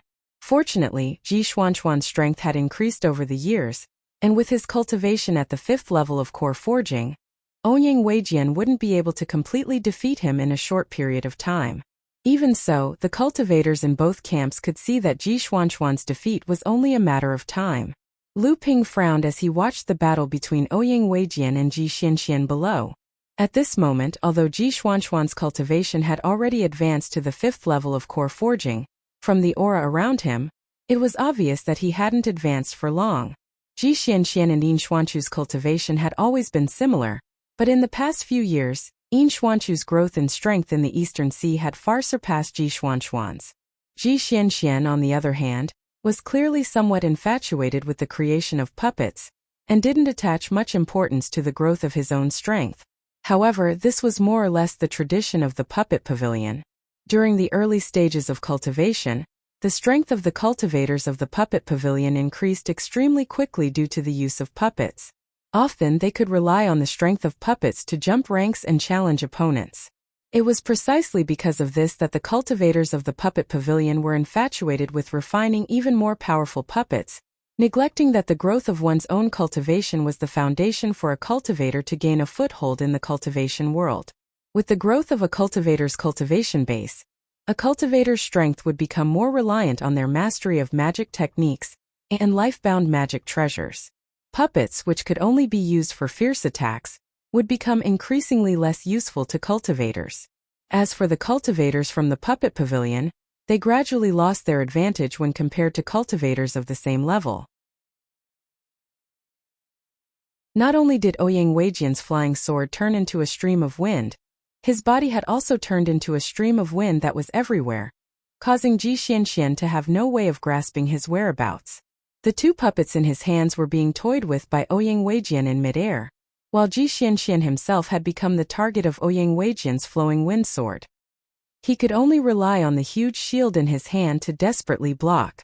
However, under the piercing attacks of the flowing wind sword, the shield in Ji Xuanxuan's hand finally couldn't hold on any longer. Cracks began to appear on the surface. Ji Xianxian knew in his heart that if this continued, then he would lose without a doubt, so he called back the two puppets to protect his left and right, whereas he himself retreated towards Jinling's side.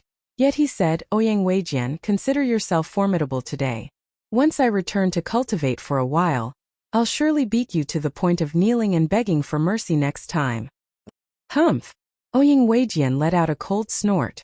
The flowing wind sword in his hand suddenly turned into 18 streams of wind, intercepting the retreating Ji Xianxian from all directions.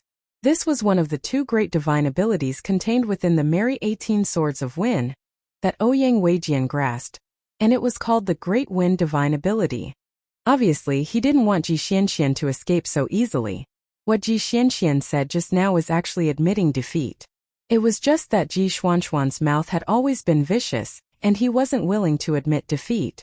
If he called the cultivators from the other sects, they might stop on account of Jinling, but Xianling's sect wouldn't, and Ouyang Weijian even more so. Ji Xianxian was an outstanding figure amongst Jinling's third-generation disciples, so Ouyang Weijian had already made up his mind that he wouldn't let Ji Xianxian escape unscathed. Countless sword whistles came from all around Ji Xianxian as 18 different wind swords attacked Ji Xianxian.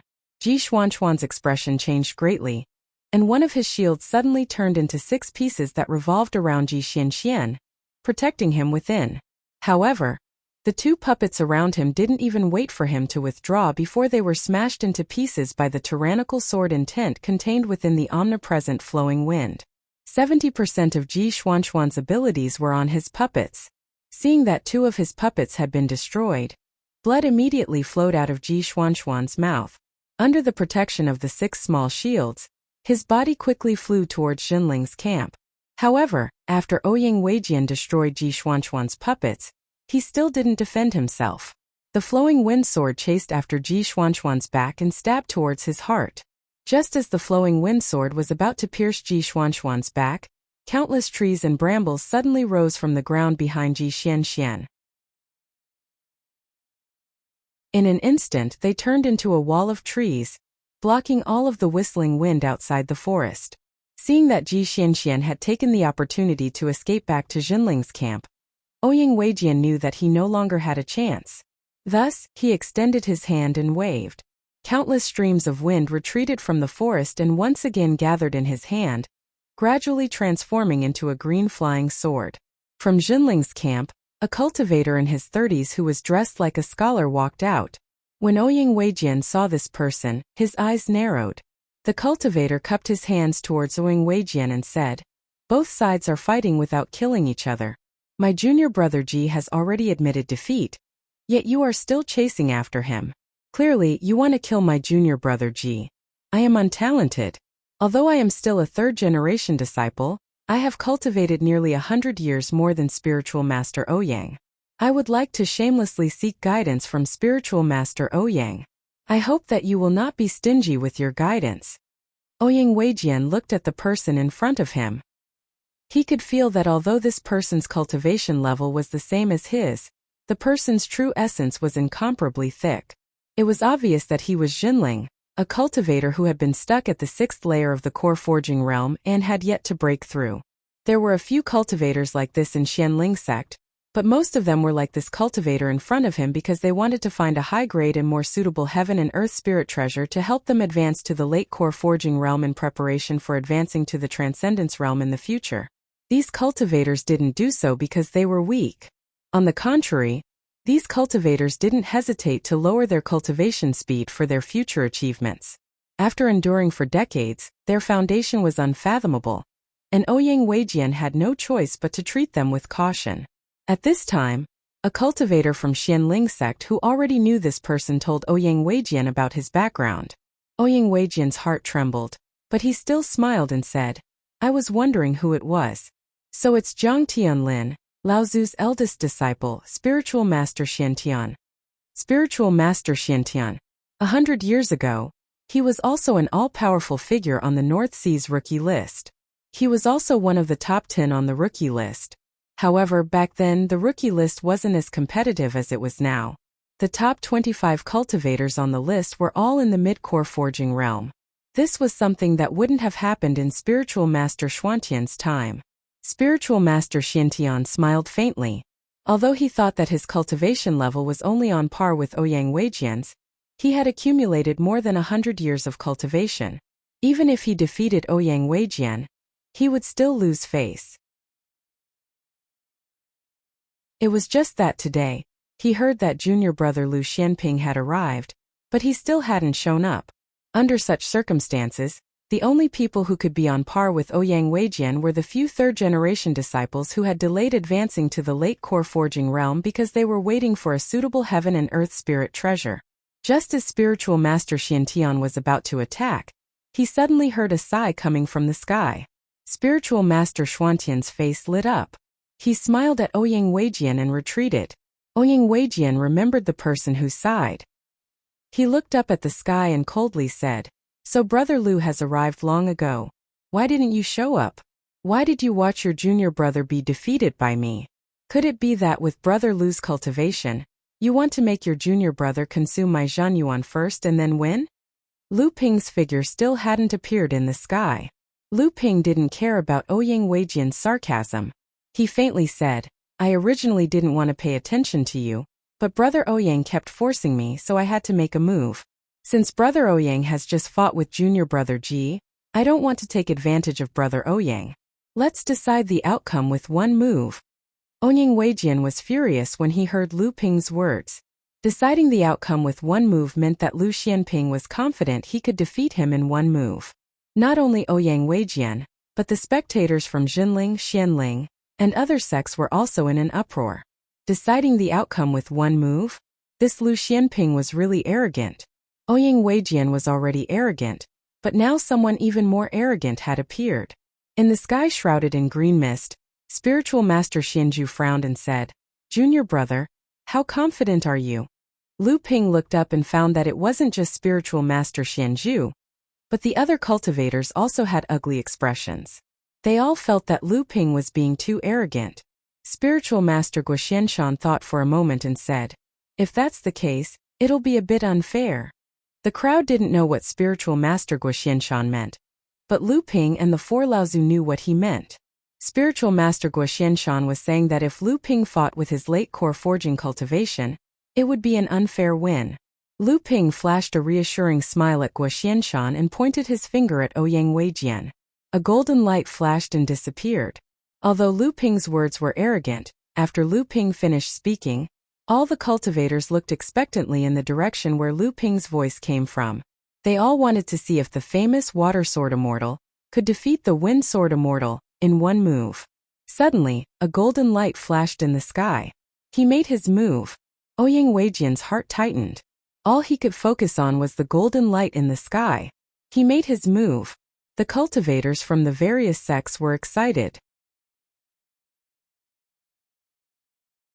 This was definitely a clash between Jinling and Xianling sect's most outstanding third-generation disciple. Perhaps, it would also be a preview of the final outcome of the battle between Jinling and Xianling sect in the future. The golden light didn't move as fast as lightning, but as it got closer, it looked more and more majestic. As it got closer, Ouyang Weijian's expression became more and more solemn. At this moment, the cultivators from the various sects suddenly exclaimed. When everyone looked at the sky again, the golden stream of light had turned into a golden torrent. It was like a heavenly river descending from the sky, charging towards Ouyang Weijian with an unstoppable momentum. Ouyang Weijian's countenance changed slightly.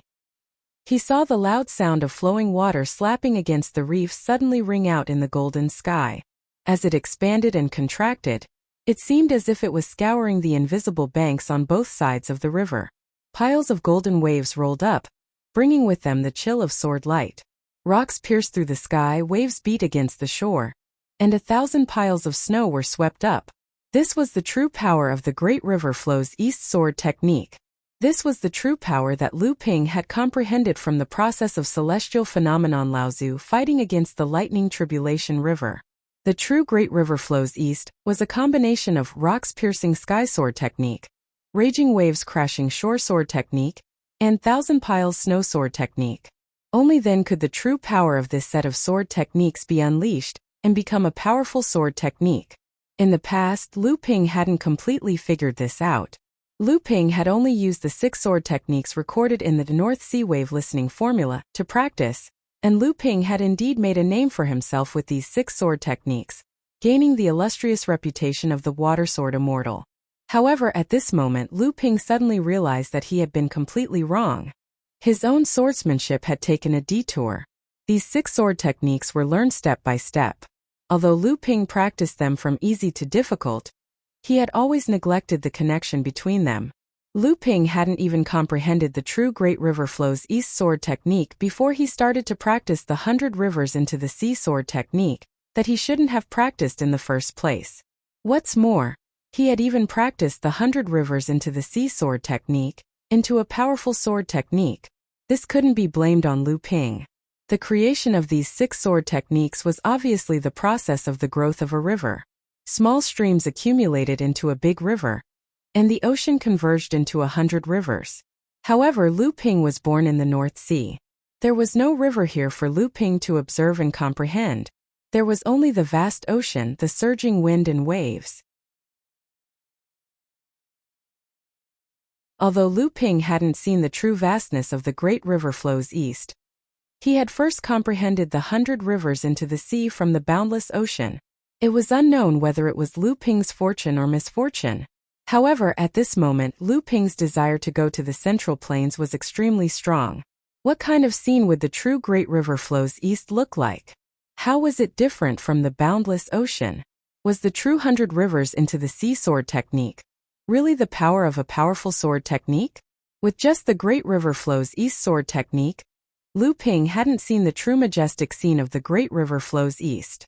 He had only observed the celestial river formed by the tribulation lightning, and was able to comprehend such a powerful divine power. If Lu Ping could personally go to the Central Plains to take a look at the winding flowing Flower River and the setting Sun River, which was known as the longest river in the Central Plains, how much would his swordsmanship improve? If he could go to the estuaries of the flowing Flower River and the setting Sun River to see the true scene of the 100 rivers into the sea sword technique, to what extent would his 100 rivers into the sea sword technique improve? Lu Ping suddenly had a premonition that the 100 rivers into the sea sword technique wasn't something that could be reached with just a single great divine power. A muffled groan suddenly came from below, interrupting Lu Ping's thoughts. Lu Ping looked down and saw that Ouyang Weijian had long been submerged in the golden celestial river.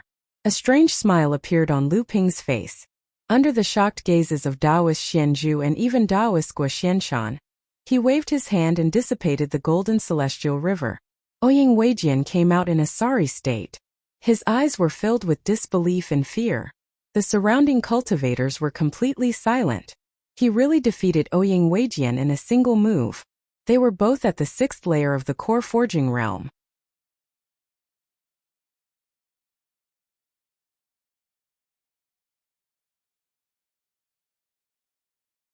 Although Jinling's side did not have the advantage in numbers, with the support of the defensive array that Jinling had set up beforehand, they were barely able to resist the enemy's attack. Jinling Sect's defensive array was designed by Daoist Master Daoist Xian Chan. At the beginning, it was just an early warning array to prevent the cultivators he sent into Jinling Sect's territory to discover the secret of the mid-sized spirit stone mine. However, Jinling Sect had already anticipated that the secret of the spirit stone mine would be revealed sooner or later. While Daoist Master Daoist Xianchan was designing the early warning array, the nodes of the array also served as the foundation of a profound ice array. Therefore, after Jinling and the other sects discovered the secret of the spirit stone mine, Jinling was able to quickly change the warning array to a profound ice array, disrupting the sneak attack plan of Songhai Sect and Xianling Sect. The profound ice array was set up at the entrance of the spirit stone mine under the ice cliff. This place was originally set up by Lu Tianling and Lao Zu as a garrison. He led a spirit vein that was found on the island there. After all these years under Jinling's careful management, the spirit vein here had grown to the point where it was half a medium-sized spirit vein. Lu Ping was speechless after feeling the density of the spirit energy in the profound ice temple. He had been operating on Huangli Island for 70 to 80 years, and he had only just upgraded the spirit vein there to a medium-sized spirit vein. It would still take a year for it to completely form. Jinling had casually operated on Frost Island for more than 10 years, and he had nearly 2 medium-sized spirit veins. An individual couldn't be compared to a sect. Of course, the black ice formation that was supported by 2 medium spiritual meridians was barely enough to defend against a core forging adept's attack. However, if a Dharma adept were to attack, the formation would most likely not be able to hold out. Therefore, when the 5 Fa Xiang Laozu from Xianling Sect and Songhai Sect appeared, the 4 Laozu Qianlu Tianjiang Tongjian and Sanming rose into the air and directly went out of the array to meet the other party. Of course, the reason why the profound ice array was placed here was because the spirit vein was gathered here. Another reason was that when the cultivator's attack reached saturation and the spirit vein was no longer able to support the array, the cultivator guarding the array would inlay high-grade spirit stones on the array and use the spirit stones to replenish the power of the spirit vein. Next to the array was the entrance to Jinling's medium-sized spirit stone mine. The mined spirit stones were continuously sent to the entrance to supply the array at any time. This could be considered a favorable position.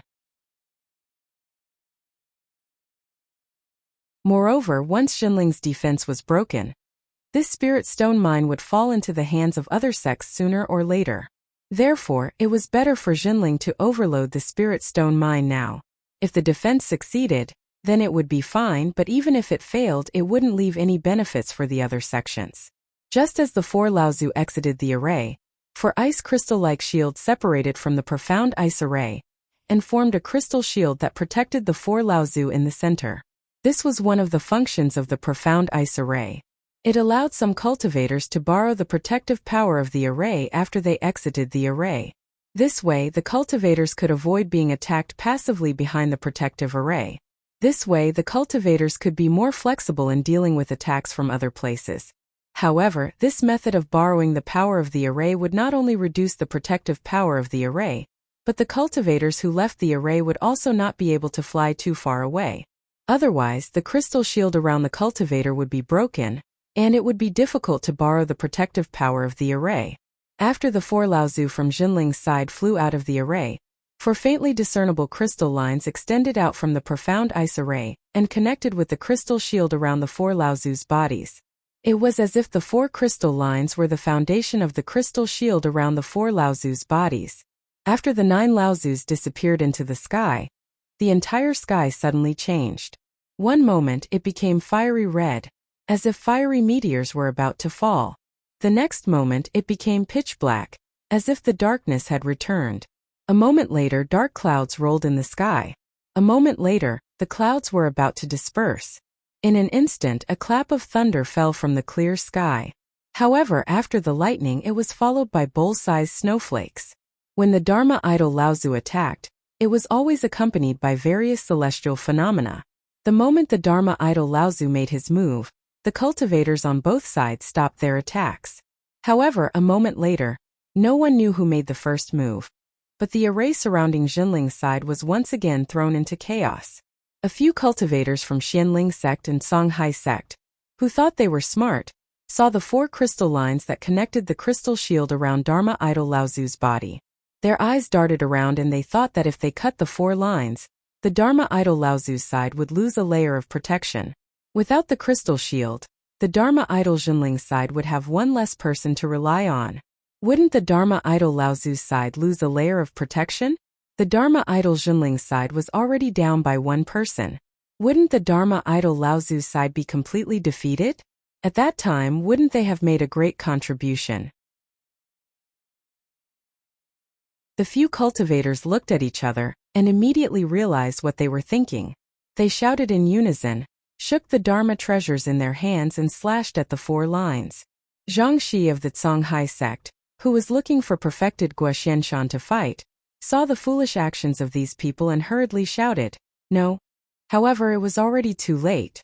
The few mid-core forging adepts who dreamed of making a great contribution and receiving a reward from the Dharma idol had just landed their Dharma treasures on the lines when they felt an irresistible inner yuan attached to the lines.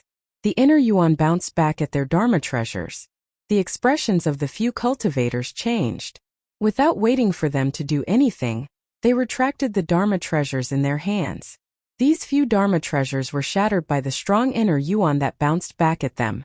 The few cultivators instantly suffered serious injuries because their Dharma treasures were destroyed. The 3 mid-core forging adepts who were afraid that they would not be able to cut the lines even used their own Dharma treasures. Their injuries were even more serious. The few cultivators on Jinling's side had originally seen these people trying to cut the 4 lines and had hurriedly rushed over to stop them. However, they were one step too late. They did not expect that although the 4 lines looked thin, they were actually the inner yuan of a Dharma adept. How could they possibly cut them? The few cultivators on Jinling's side did not manage to stop them in time. Instead, they ran into the enemy cultivators who had been injured by the inner yuan of a Dharma adept. How could Jinling and the other cultivators let go of such an opportunity? Instantly, they rushed forward and chopped the more heavily injured cultivators into meat paste. Zhang Shi wanted to go forward to help them, but unexpectedly, perfected Guoxuanshan's strength had suddenly increased, and he was actually able to slow Zhang Shi down. Zhang Shi made a sound of surprise and said, "After not seeing each other for decades, I was already surprised that you, Guoxianshan, had reached the peak of the core forging stage. I did not expect you to have hidden your true strength. This is really impressive." Perfected Guoxianshan smiled slightly and said, "Brother Zhang, you have not been bad all these years. All these years, Xianshan has only relied on the early arrival of the clumsy birds. How can I compare to a peerless genius like Brother Zhang?" Zhang Shi's 5 fingers twirled in midair, and a small hill that had appeared above his head was instantly smashed into pieces. He casually waved his sleeves, and the dust that had fallen from midair was instantly swept away. Then he sighed softly and said, "What peerless genius! Originally, I was confident that I would not lose to Jiang Tianlin, But in reality, I was on par with Lu Tianling and Mei Tianqin.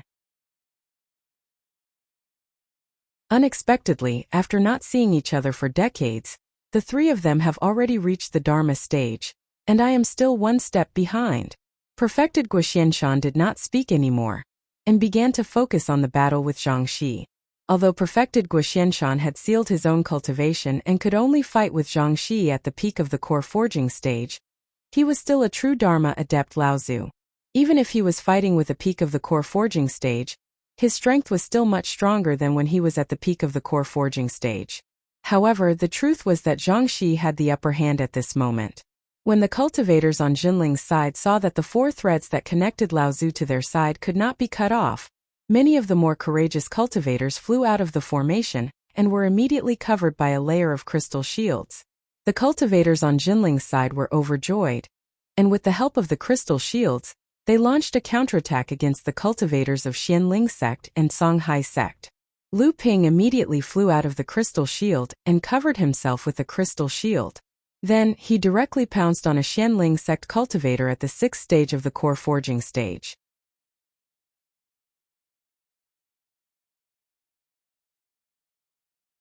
Chapter 601. Lu Ping's interest was piqued. He immediately flew out from the crystal barrier and covered himself in a crystal barrier. Then, he pounced on a Xianling 6th layer core forging realm cultivator. The Xianling sect cultivator had just defeated a Jinling cultivator, and had just cast a spell on the Jinling formation. Just as he was about to cast a second spell, he sensed that someone was charging at him. The Xianling cultivators hurriedly cast out their mystic treasures and prepared to fight the newcomer. But when they looked up and saw Lu Ping flying towards them, they shivered in fright. They hurriedly cast out their mystic treasures and attacked Lu Ping with all their might, but at the same time they hurriedly retreated to their own camp. What a joke! Fighting someone who could defeat Ouyang Weijian in one move. Isn't that courting death? Lu Ping slashed the flying Dharma treasure away with his sword, and the fleeing cultivator's body swayed. Even if this Dharma treasure wasn't his natal Dharma treasure, it must have been refined for a long time. However, the cultivator still didn't dare to stop. He didn't even have time to retrieve the Dharma treasure that Lu Ping slashed away. He flew straight towards his own camp. Lu Ping seemed to suddenly remember something. With a flash of light, a small boat suddenly appeared under his feet. Then with a flash of light, Lu Ping appeared behind the Crystal Palace cultivator. The fleeing cultivator suddenly felt a cold wind blowing at his back. Turning his head, he saw nothing but golden light. The cultivator only had enough time to close his eyes. After that, he did not open them again. The golden scale sword flicked the cultivator's storage Dharma treasure into Lu Ping's hand. Then he heard a shout from the side. "Arrogant brat, let me fight you." When Lu Ping turned around, a 7th-stage core forging sect cultivator from Songhai sect flew to Lu Ping's side with a sinister smile. Lu Ping narrowed his eyes. This person had a good plan. Not only did he target Lu Ping's 6th-stage core forging realm cultivation, but before he shouted, he had already pounced towards Lu Ping. When Lu Ping turned around, the Dharma treasure in his hand was already inches away from Lu Ping. In the friar's view, Lu Ping couldn't escape. As long as he killed this person, it didn't matter if he was bullying the weak. Don't forget that this person had once killed a 7th-stage core forging realm cultivator. Although the friar was a 2nd-generation disciple of the Songhai sect, it wasn't too much for him to make a move now. However, the Songhai sect cultivator saw Lu Ping's contemptuous smile. His heart sank, but his expression became colder. The flying shuttle that was about to pierce Lu Ping's body suddenly accelerated and went straight towards Lu Ping's core space. Lu Ping's divine sense was tyrannical. How could this Songhai sect cultivator's sneak attack escape his detection? However, even though Lu Ping had the protection of the crystal array formation, it wasn't to the point where it would waste the spiritual power of the array formation to be attacked wantonly. A golden light flashed in an instant, and the golden scale sword, which was launched later, arrived first. The sword slashed at the tail of the flying shuttle, immediately deviating the flying shuttle's piercing direction. The flying shuttle evaded Lu Ping and directly pierced towards a Linggu sect disciple in the distance. The Songhai sect cultivator was startled and hurriedly used his divine sense to recall his flying shuttle. However, just as his divine sense spread out, he suddenly felt as if he had suddenly hit an iron wall. Lu Ping's divine sense was like a hammer that fiercely struck the Songhai sect cultivator's divine sense. Just as the Songhai sect cultivator was dizzy from Lu Ping's divine sense attack, he vaguely saw a blue brilliance suddenly flash in front of him. Then, the cultivator suddenly felt like he had become a deflated balloon. Whether it was spiritual essence, blood meridians, or life force, they all dissipated at an extremely terrifying speed. Lu Ping made a withdrawing motion in the air with satisfaction, but there was nothing in front of him. Nothing appeared. Although everyone had heard that Jinling's water sword immortal had once killed a demon cultivator, who had just advanced to the 7th core forging realm with the cultivation of the 5th core forging realm, most people didn't believe it at first. However, in the end, with many witnesses on Huangli Island, they had no choice but to believe it. However, today they saw Lu Ping kill a late core forging realm cultivator with their own eyes. This Songhai sect cultivator was not someone that Master LV Hai, who had just advanced to the 7th core forging realm, could compare to. Not to mention a few years ago, Lu Ping had risked his life to kill Master LV Hai, but now it had become so easy. How fast did Lu Xuanping's strength grow? Due to Lu Ping's ferocity, cultivators below the 7th core forging realm began to avoid him. As for the 8th and 9th core forging realm cultivators, they were entangled with the late core forging realm cultivators on Jinling's side. They had no time to pay attention to anything else. As a result, it gave Lu Ping the impression that he could go on a rampage on the battlefield. At this time, the number of cultivators from Xianling sect and Songhai sect attacking Jinling was more than double the number of cultivators from Jinling. However, Jinling relied on the power of the array formation to resist the combined attack of the 6 sections. Especially with the help of the profound ice array designed by Master Xianchan, many of the cultivators from Jinling's side had no worries, and in a short period of time they were able to counterattack. Lu Ping used the speed of the spirit nurturing treasure under his feet to quickly shuttle around Jinling's defensive array formation, saving 3 cultivators on his side. At the same time, he killed 2 mid-core forging realm cultivators and severely injured a 6th core forging realm cultivator. However, at this time, a cultivator who was not afraid of death finally slashed at the thin threads of the profound ice array formation with his magic treasure. Bang! Although the cultivator's magic treasure was repelled, this time the rebound force was unable to cause any damage to him. The coldness in Lu Ping's eyes instantly turned cold, and he wanted to rush forward to kill him. However, this person was very vigilant. When he saw Lu Ping rushing over, he quickly retreated back to his own camp. No matter how confident Lu Ping was in himself, he didn't think that he would be able to escape unscathed from the encirclement of the other party's camp. When the Linggu sect disciple who retreated to the camp saw that Lu Ping didn't chase after him, he immediately relaxed. At the same time, he shouted, "Not all of the array formation's threads are invincible. The strength of the threads is determined by the cultivator's cultivation."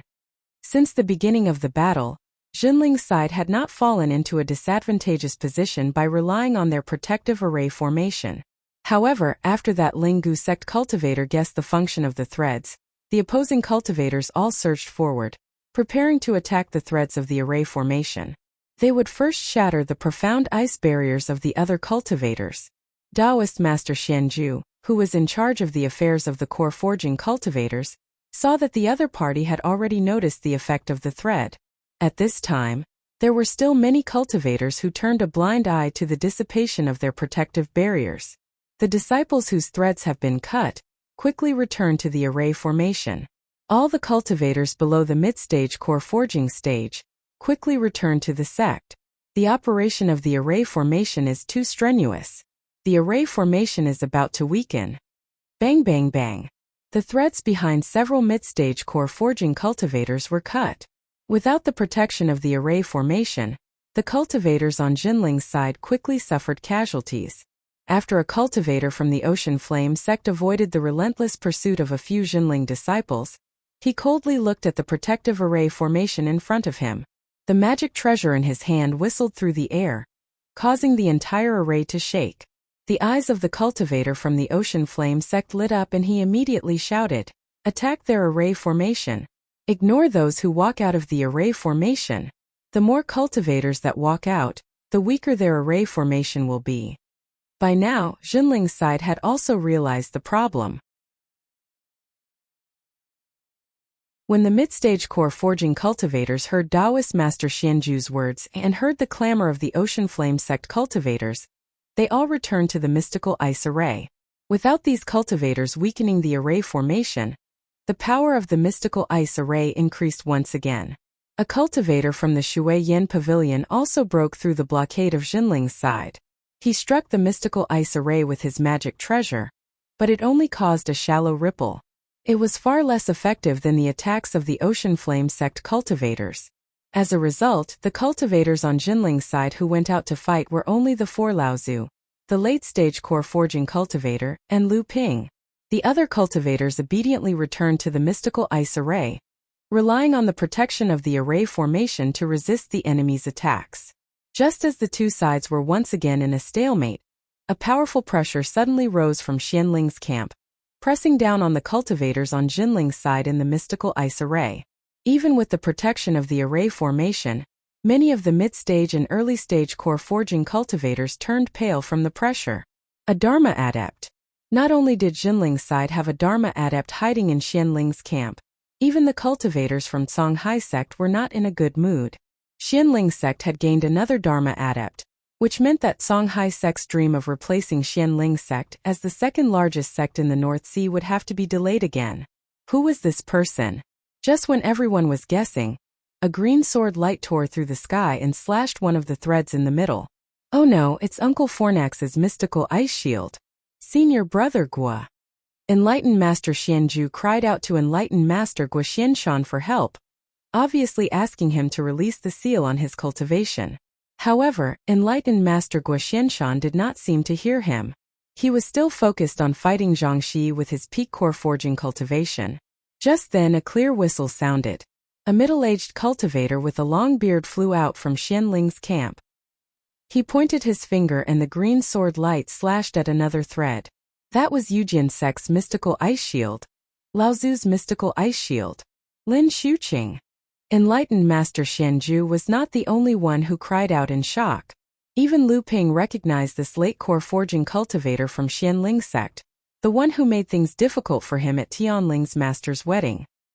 He did not expect this late core forging cultivator to reach the Dharma stage so quickly.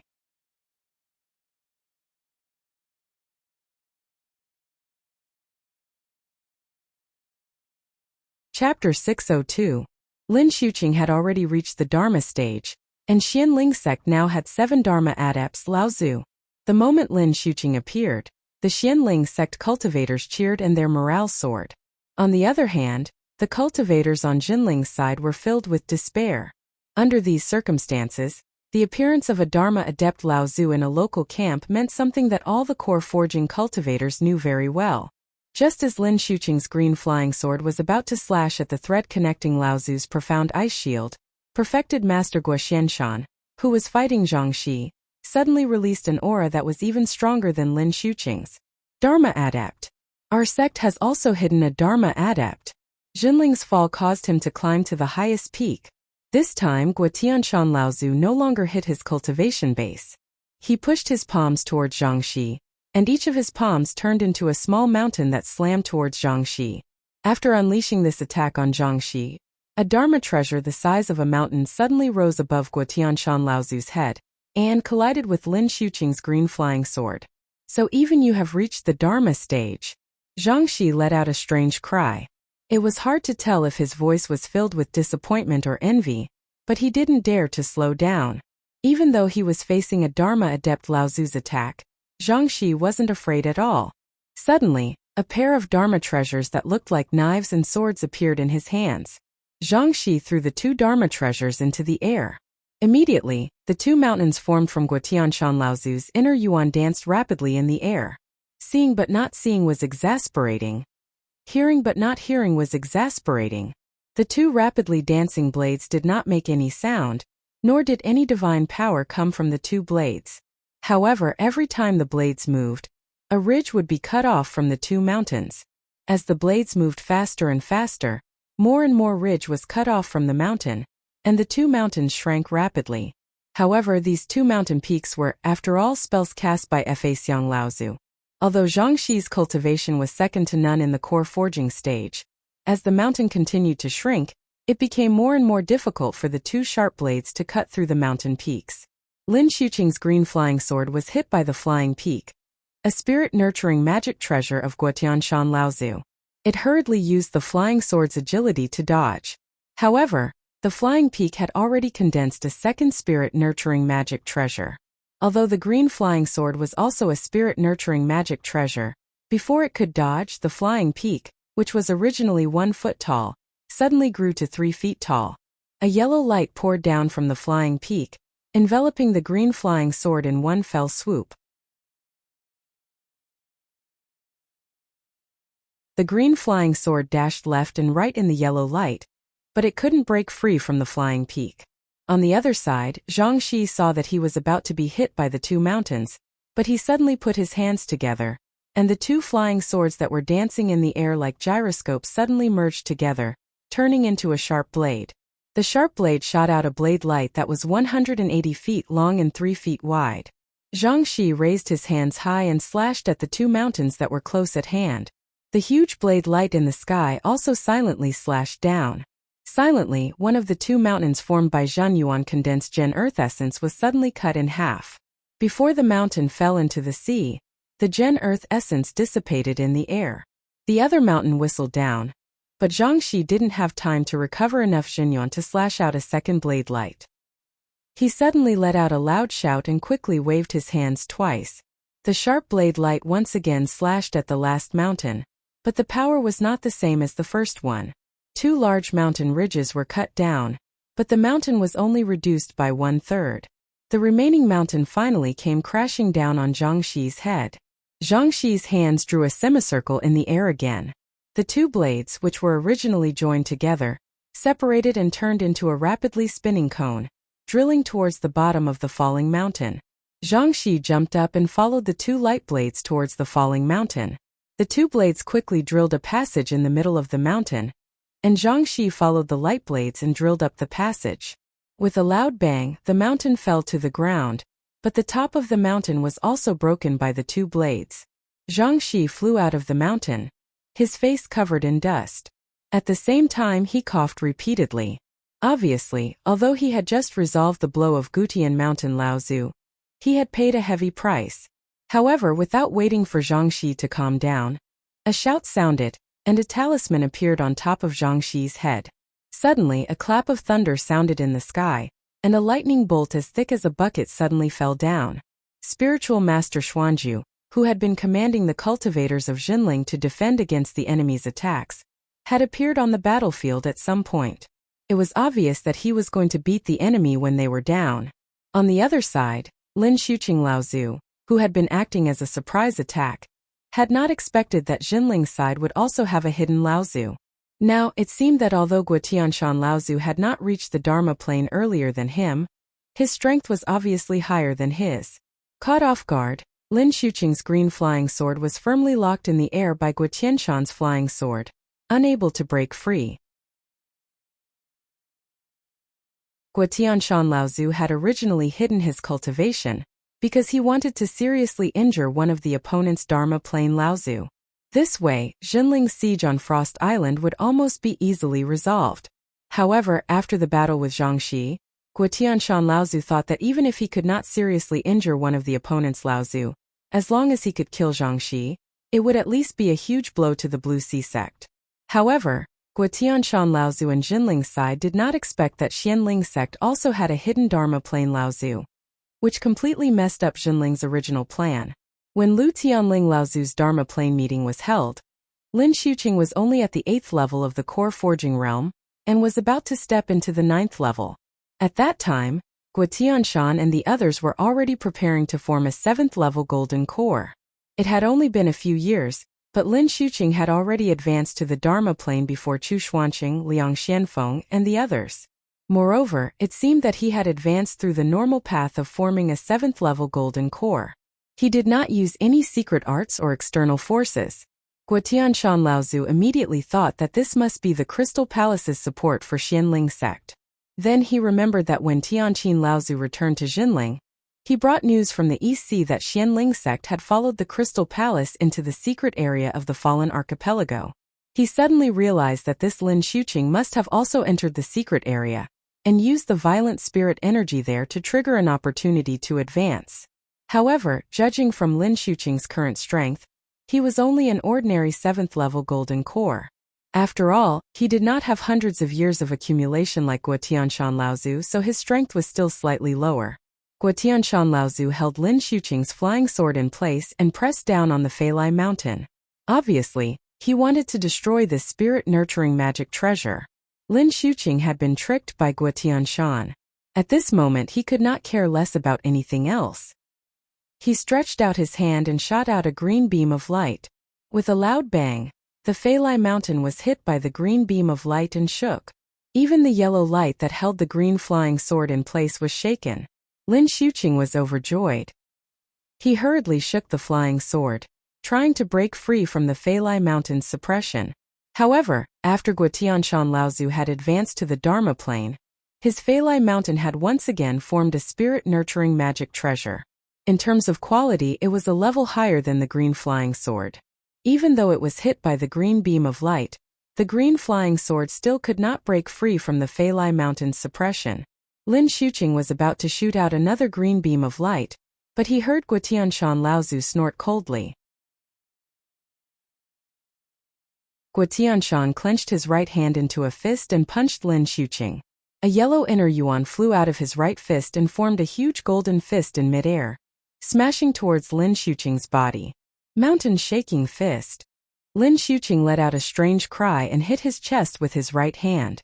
A gust of green wind flowed out of his chest and turned into a huge dark green giant cicada in midair. The giant cicada flapped its wings and a piercing cry came from its body. It caused all the core forging cultivators within a 5-kilometer radius of the giant cicada to feel a stabbing pain in their heads. Guotianshan Laozu snorted coldly and formed a spell with his left and right hand. He shouted, "Go!" A yellow giant turtle suddenly appeared in front of Guotianshan Laozu. The giant turtle raised its head to the sky and let out a silent roar. It moved its 4 limbs and actually merged with Guotianshan Laozu's mountain-shaking fist. The green beam of light was released from Lin Xuqing's hand again. The giant cicada let out a clear cry and the beam of light turned into 9 beams of green light. The giant cicada merged with the beams of light and disappeared. The 9 beams of light were like 9 halos that surrounded Lin Xuqing. The mountain-shaking fist shattered 8 beams of light in a row, but it was barely blocked by the last beam of light. The giant yellow fist retracted and turned into a beam of light that pierced into Guotianshan Laozu's chest. Lin Xuqing's last ray of rainbow light also shattered into countless phosphorescent lights. After a green ray of light entered the core space, Lin Xuqing's face turned pale.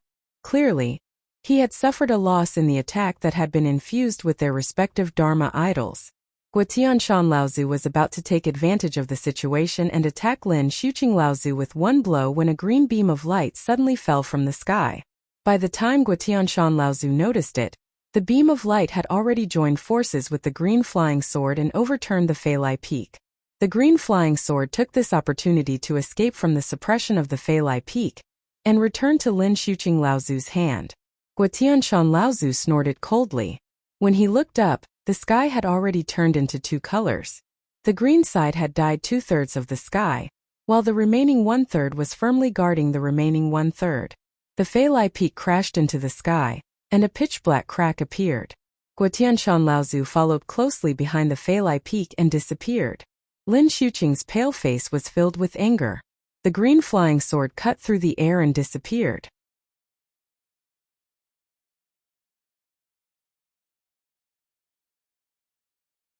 Chapter 603. The disappearance of the 2 Dharma powers, Laozu, allowed the core forging stage cultivators on both sides to fight freely again. Xianju Zhenren took the opportunity to sneak attack Zhangxi. At first, she was quite embarrassed, but Xianju Zhenren had just advanced to the 9th-level core forging stage. Compared to Zhangxi, who had condensed a high-grade golden core and accumulated hundreds of years of cultivation, she was still far inferior. Xianzhu Zhenren did not expect Zhang Xi to be able to withstand a blow from a Dharma adept and not be seriously injured. Instead, it was just a large loss of vital energy. Although she had the upper hand because of the surprise attack at the beginning, as Zhang Xi withstood her continuous attacks, he began to slowly turn the situation around. Xianzhu Zhenren soon fell into a disadvantage. Jinling's side was originally at a disadvantage in terms of numbers. He was only relying on the Mystic Ice Array to resist the opponent's attack. Xianzhu Zhenren was at a disadvantage in the battle with Zhang Xi. The other late core forging stage cultivators wanted to help, but they were entangled by the opponent's cultivators. Xianzhu Zhenren could only barely resist Zhang Xi's attack. Boom! The Mystic Ice Array suddenly shook. Zhang Xi slowly withdrew his palm and blocked Xianzhu Zhenren's attack. Daoist Xianzhu, on the other hand, looked a little angry. Zhang Xi could actually find the time to attack Jinling Sek's Profound Ice Grand Array while he was fighting with her. This made Daoist Xianzhu feel like he had suffered a great humiliation. In fact, Daoist Master Xianzhu was secretly bitter at this moment. This Zhang Xi is worthy of being a genius cultivator who was as famous as Senior Sister Tianling and the others in the past. Not only did he take a blow from Senior Brother Guo Tianshan, but he was also able to divert his attention to other things. Xianzhu Zhenren knew that she was no match for Zhang Xi. But now, Jinling was already struggling to deal with the opponent's attack. No one could help her. But if she let go and let Zhang Xi attack the Mystic Ice Array, it would be a disaster for Jinling. Daoist Xianzhu took out 9 talismans in a row. Driven by his own unique talisman secret technique, the power of each talisman was no weaker than a minor magical power. The 9 talismans flew towards Zhang Xi together, but Zhang Xi casually threw out a sharp blade and smashed the 9 talismans into pieces. Boom! Zhang Xi sent another palm strike towards the Profound Ice Array. Although the Profound Ice Array was mysterious, under the attack of a peak core forging cultivator like Zhang Xi, how long could it last? Originally, Xianling sect and Songhai sect had 2 hidden aces up their sleeves. One was naturally Lin Xuqing, who had been hidden, and the other was Zhang Xi. Unfortunately, Jinling had also hidden Guo Tianshan Laozu.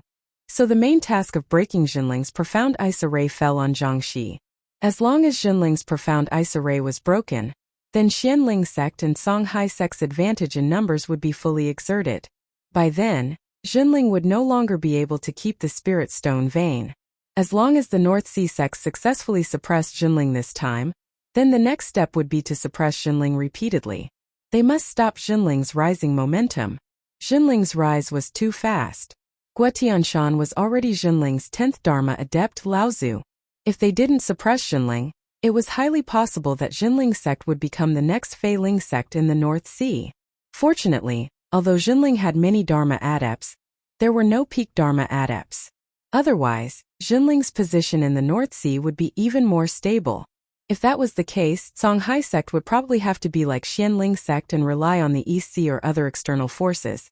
Zhang Xi resisted Xianzhu's spiritual master's crazy attacks while thinking about the situation in the North Sea. At the same time, he would occasionally take out his hands to attack Jinling's Profound Ice Array. However, he didn't notice that one of Jinling's mid-core forging stage cultivators was already close to the battle between Zhang Xi and Xianzhu's spiritual master, when he was chasing a mid-core forging stage cultivator from Linggu sect. At this time, Zhang Xi was getting more and more annoyed with Xianzhu's spiritual master's pestering. He didn't want to offend Jinling too much, but Xianzhu's spiritual master's persistent pestering had quickly worn out his patience. This couldn't go on like this. Zhang Xi had a feeling that all along, Jinling's arrangements in the North Sea couldn't be said to be flawless, but at least he hadn't suffered any major losses. This time the various sects had joined forces to force Jinling. But now, other than Guo Tianshan, Jinling didn't seem to have any other backup. This was extremely abnormal in his opinion. The ownership of a medium-sized spirit or vein, Jinling definitely wouldn't let it go so easily.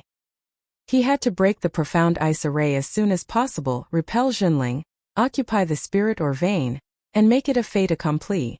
Otherwise, the various sects' joint action this time was very likely to be like drawing water with a bamboo basket. Zhang Xi's thoughts rose, and the gaze he looked at Xianzhu's spiritual master had an additional trace of ruthlessness. Xianju's spiritual master had been closely watching Zhang Xi's every move. Seeing Zhang Xi's aura suddenly explode, how could Xianju's spiritual master not know that Zhang Xi already had the intention to kill? A purple talisman suddenly appeared from Xianju's spiritual master's chest. Xianju's spiritual master pulled with both hands, and the originally palm-sized talisman suddenly expanded. The talisman floated above Xianju's spiritual master's head, and a purple brilliance hung down, enveloping Xianju's spiritual master within. This talisman should be Xianju's spiritual master's life talisman. Xianju's spiritual master's hands waved in succession, and another 9 slightly smaller talismans were sent out, surrounding the talisman in the center of his head to form a formation. Xianju's spiritual master's heart relaxed, and just as he raised his head, he saw Zhang Xi's mocking smile.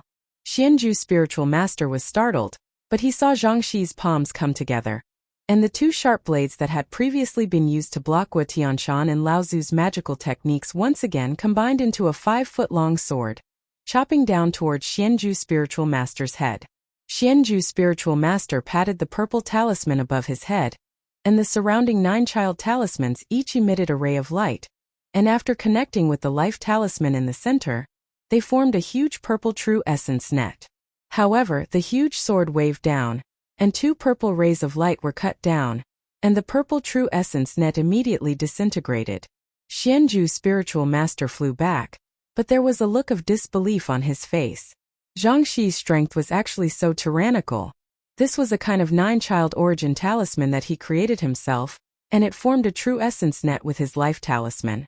Its defensive power was not under ordinary great magical power, but he didn't expect that it would be broken by Xianju's spiritual master with just 1 sword. Zhang Xi was about to chase after him, but his face suddenly changed. His body didn't move forward, and instead retreated. He didn't have time to withdraw the flying blade sword in front of him, and he didn't have time to cast a defensive magic treasure, but his protective aura burst out from his body. However, before the 8 protective aura bursts out from Zhang Xi's body, they were cut down by an invisible magic treasure. Zhang Xi's previously changed expression became incomparably calm, and he moved sideways to avoid the vital parts of his chest. The clothes on his left shoulder were suddenly torn, and the layer of light armor covering it was also pierced. However, this layer of light armor seemed to have played its due protective role, and a wisp of blood flowed from his shoulder, but the wound was not deep. Immortal Zhang Xi turned a blind eye to Xianju's spiritual master, who had retreated dozens of feet away from him. Instead, he solemnly turned around and looked at a young cultivator beside him. He frowned and said, "What a brilliant invisible sword technique, so you have broken through to the late stage of core forging state." Lu Ping looked at the mysterious peak core forging state cultivator in front of him, then turned to the surprised Xianju's spiritual master on the other side and said, "Martial uncle, disciple's cultivation has just broken through, and I want to ask Senior Zhang for advice. At this time, the battle needs martial uncle to personally preside over. Leave this place to disciple." "Nonsense." Xianju's spiritual master refused and said, "This person's strength is not before your master entered the law phase stage. Although you hid your cultivation of the late stage of core forging state, but the day of advancement is still short, how can you be his opponent?" A blue light flashed in Lu Ping's eyes. He stretched out his hand and pointed to the void on the left. The golden scale sword turned into a golden light and slashed towards the void on the left. With a crisp sound, the golden scale sword flew back, and a sharp blade suddenly appeared in the void, swaying as if it had lost control. Ignoring the surprised look on Zhang Xi's face, Lu Ping continued to say to Xianju's spiritual master, "Martial uncle, although Senior Zhang's strength is far superior to disciple, I am afraid it will not be easy to kill disciple. Although disciple is far inferior to Senior Zhang, it will be extremely difficult for Senior Zhang to make disciples stay." Xianju's spiritual master still wanted to say something, but Zhang Xi coldly snorted and said, "In that case, neither of you will leave." At this time Zhang Xi really wanted to kill. Needless to say, Xianju's spiritual master, if he didn't kill him, he wouldn't be able to break Xinling's profound ice formation, and the appearance of Lu Ping made Zhang Xi even more afraid. This cultivator, who was still ranked first on the rookie list, was now at the late stage of core forging state. If it was an ordinary cultivator it would be fine, but to be on the rookie list, there was a hard rule that a cultivator must not have cultivated for more than 100 years. A late-stage core forging state cultivator who was less than 100 years old, and through the exchange between the two of them, Zhang Xi had experienced the strong Zhen Yuan contained in the nether water sword by Lu Ping. How could he have imagined that his foundation would be unstable because his cultivation rose too fast? This child cannot be left alive. In time this person will become another Jiang Tianlin. No, he will be a greater threat than Jiang Tianlin. The sharp-edged giant sword suddenly separated in mid-air again. Zhang Xi pushed Xianzhu's spiritual master with one hand and twisted his other hand toward Lu Ping. The two sharp blades formed two sharp blade storms, one for Xianzhu's spiritual master and the other for Lu Ping. Zhang Xi's two sharp blades were very strange. When they were separated, each sharp blade was a spiritual magic treasure condensed with 6 treasured restrictions. Once they were combined, their power was no different from a spiritual magic treasure. This made Lu Ping think of a magic treasure that he had relied on when he had just advanced to the core forging state. The ice and fire rings. Unfortunately, the refining method of this magic treasure should be a secret of the Crystal Palace. As the strength of Lu Ping and his spirit pets gradually increased, this set of magic treasures was rarely used. Lu Ping did not know if the treasured restrictions that Zhang Xi used to refine this set of double-edged flying swords would be helpful to the refining of the ice and fire rings. Looking at the sword storm that filled the sky, the golden scale sword in Lu Ping's hand suddenly vibrated cheerfully.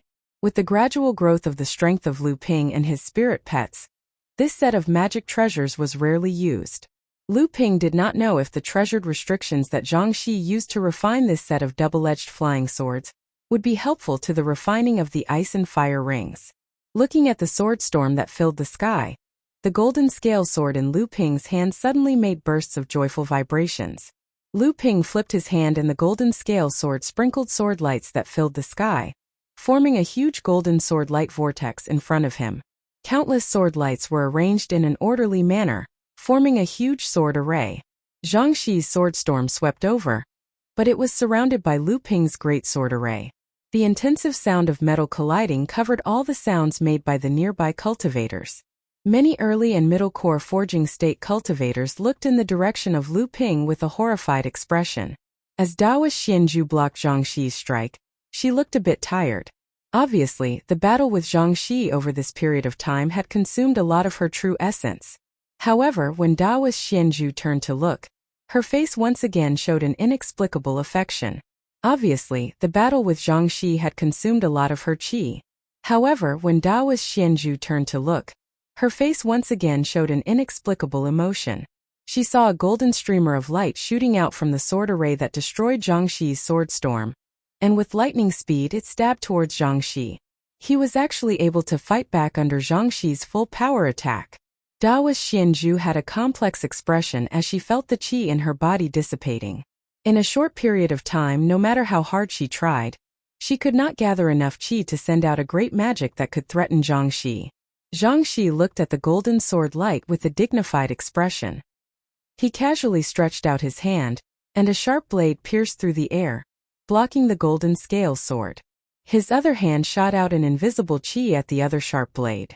This sharp blade avoided the golden scale sword and slashed at the back of the golden scale sword. Ding! A touch of blue light flashed behind the golden scale sword. After the golden scale sword was parried by one of the sharp blades, the flying sword made a turn in mid-air, like a big golden fish leaping out of the water. The sharp sword tip swayed toward Zhang Xi, and countless golden lights peeled off from the golden scale sword, shrouding Zhang Xi all at once. Lu Ping and Zhang Xi exchanged dozens of moves at lightning speed. Although Lu Ping was at a disadvantage, he was still able to defend and attack at the same time. He seemed to be getting stronger as the battle dragged on. Zhang Xi and Lu Ping watched as the two of them exchanged dozens of moves. Although Lu Ping was at a disadvantage, he was able to defend and attack at times. Daoist Xianzhu sighed with a lonely expression.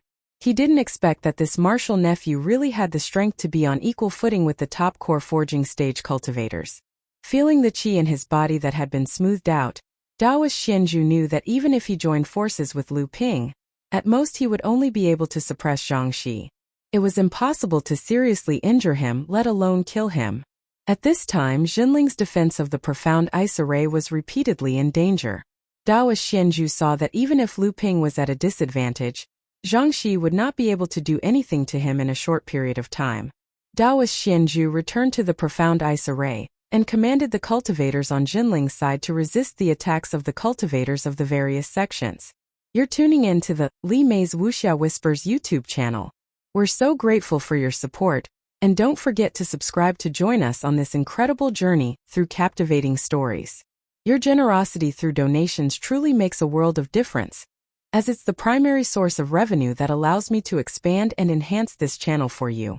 Thank you from the bottom of my heart for being a part of this adventure.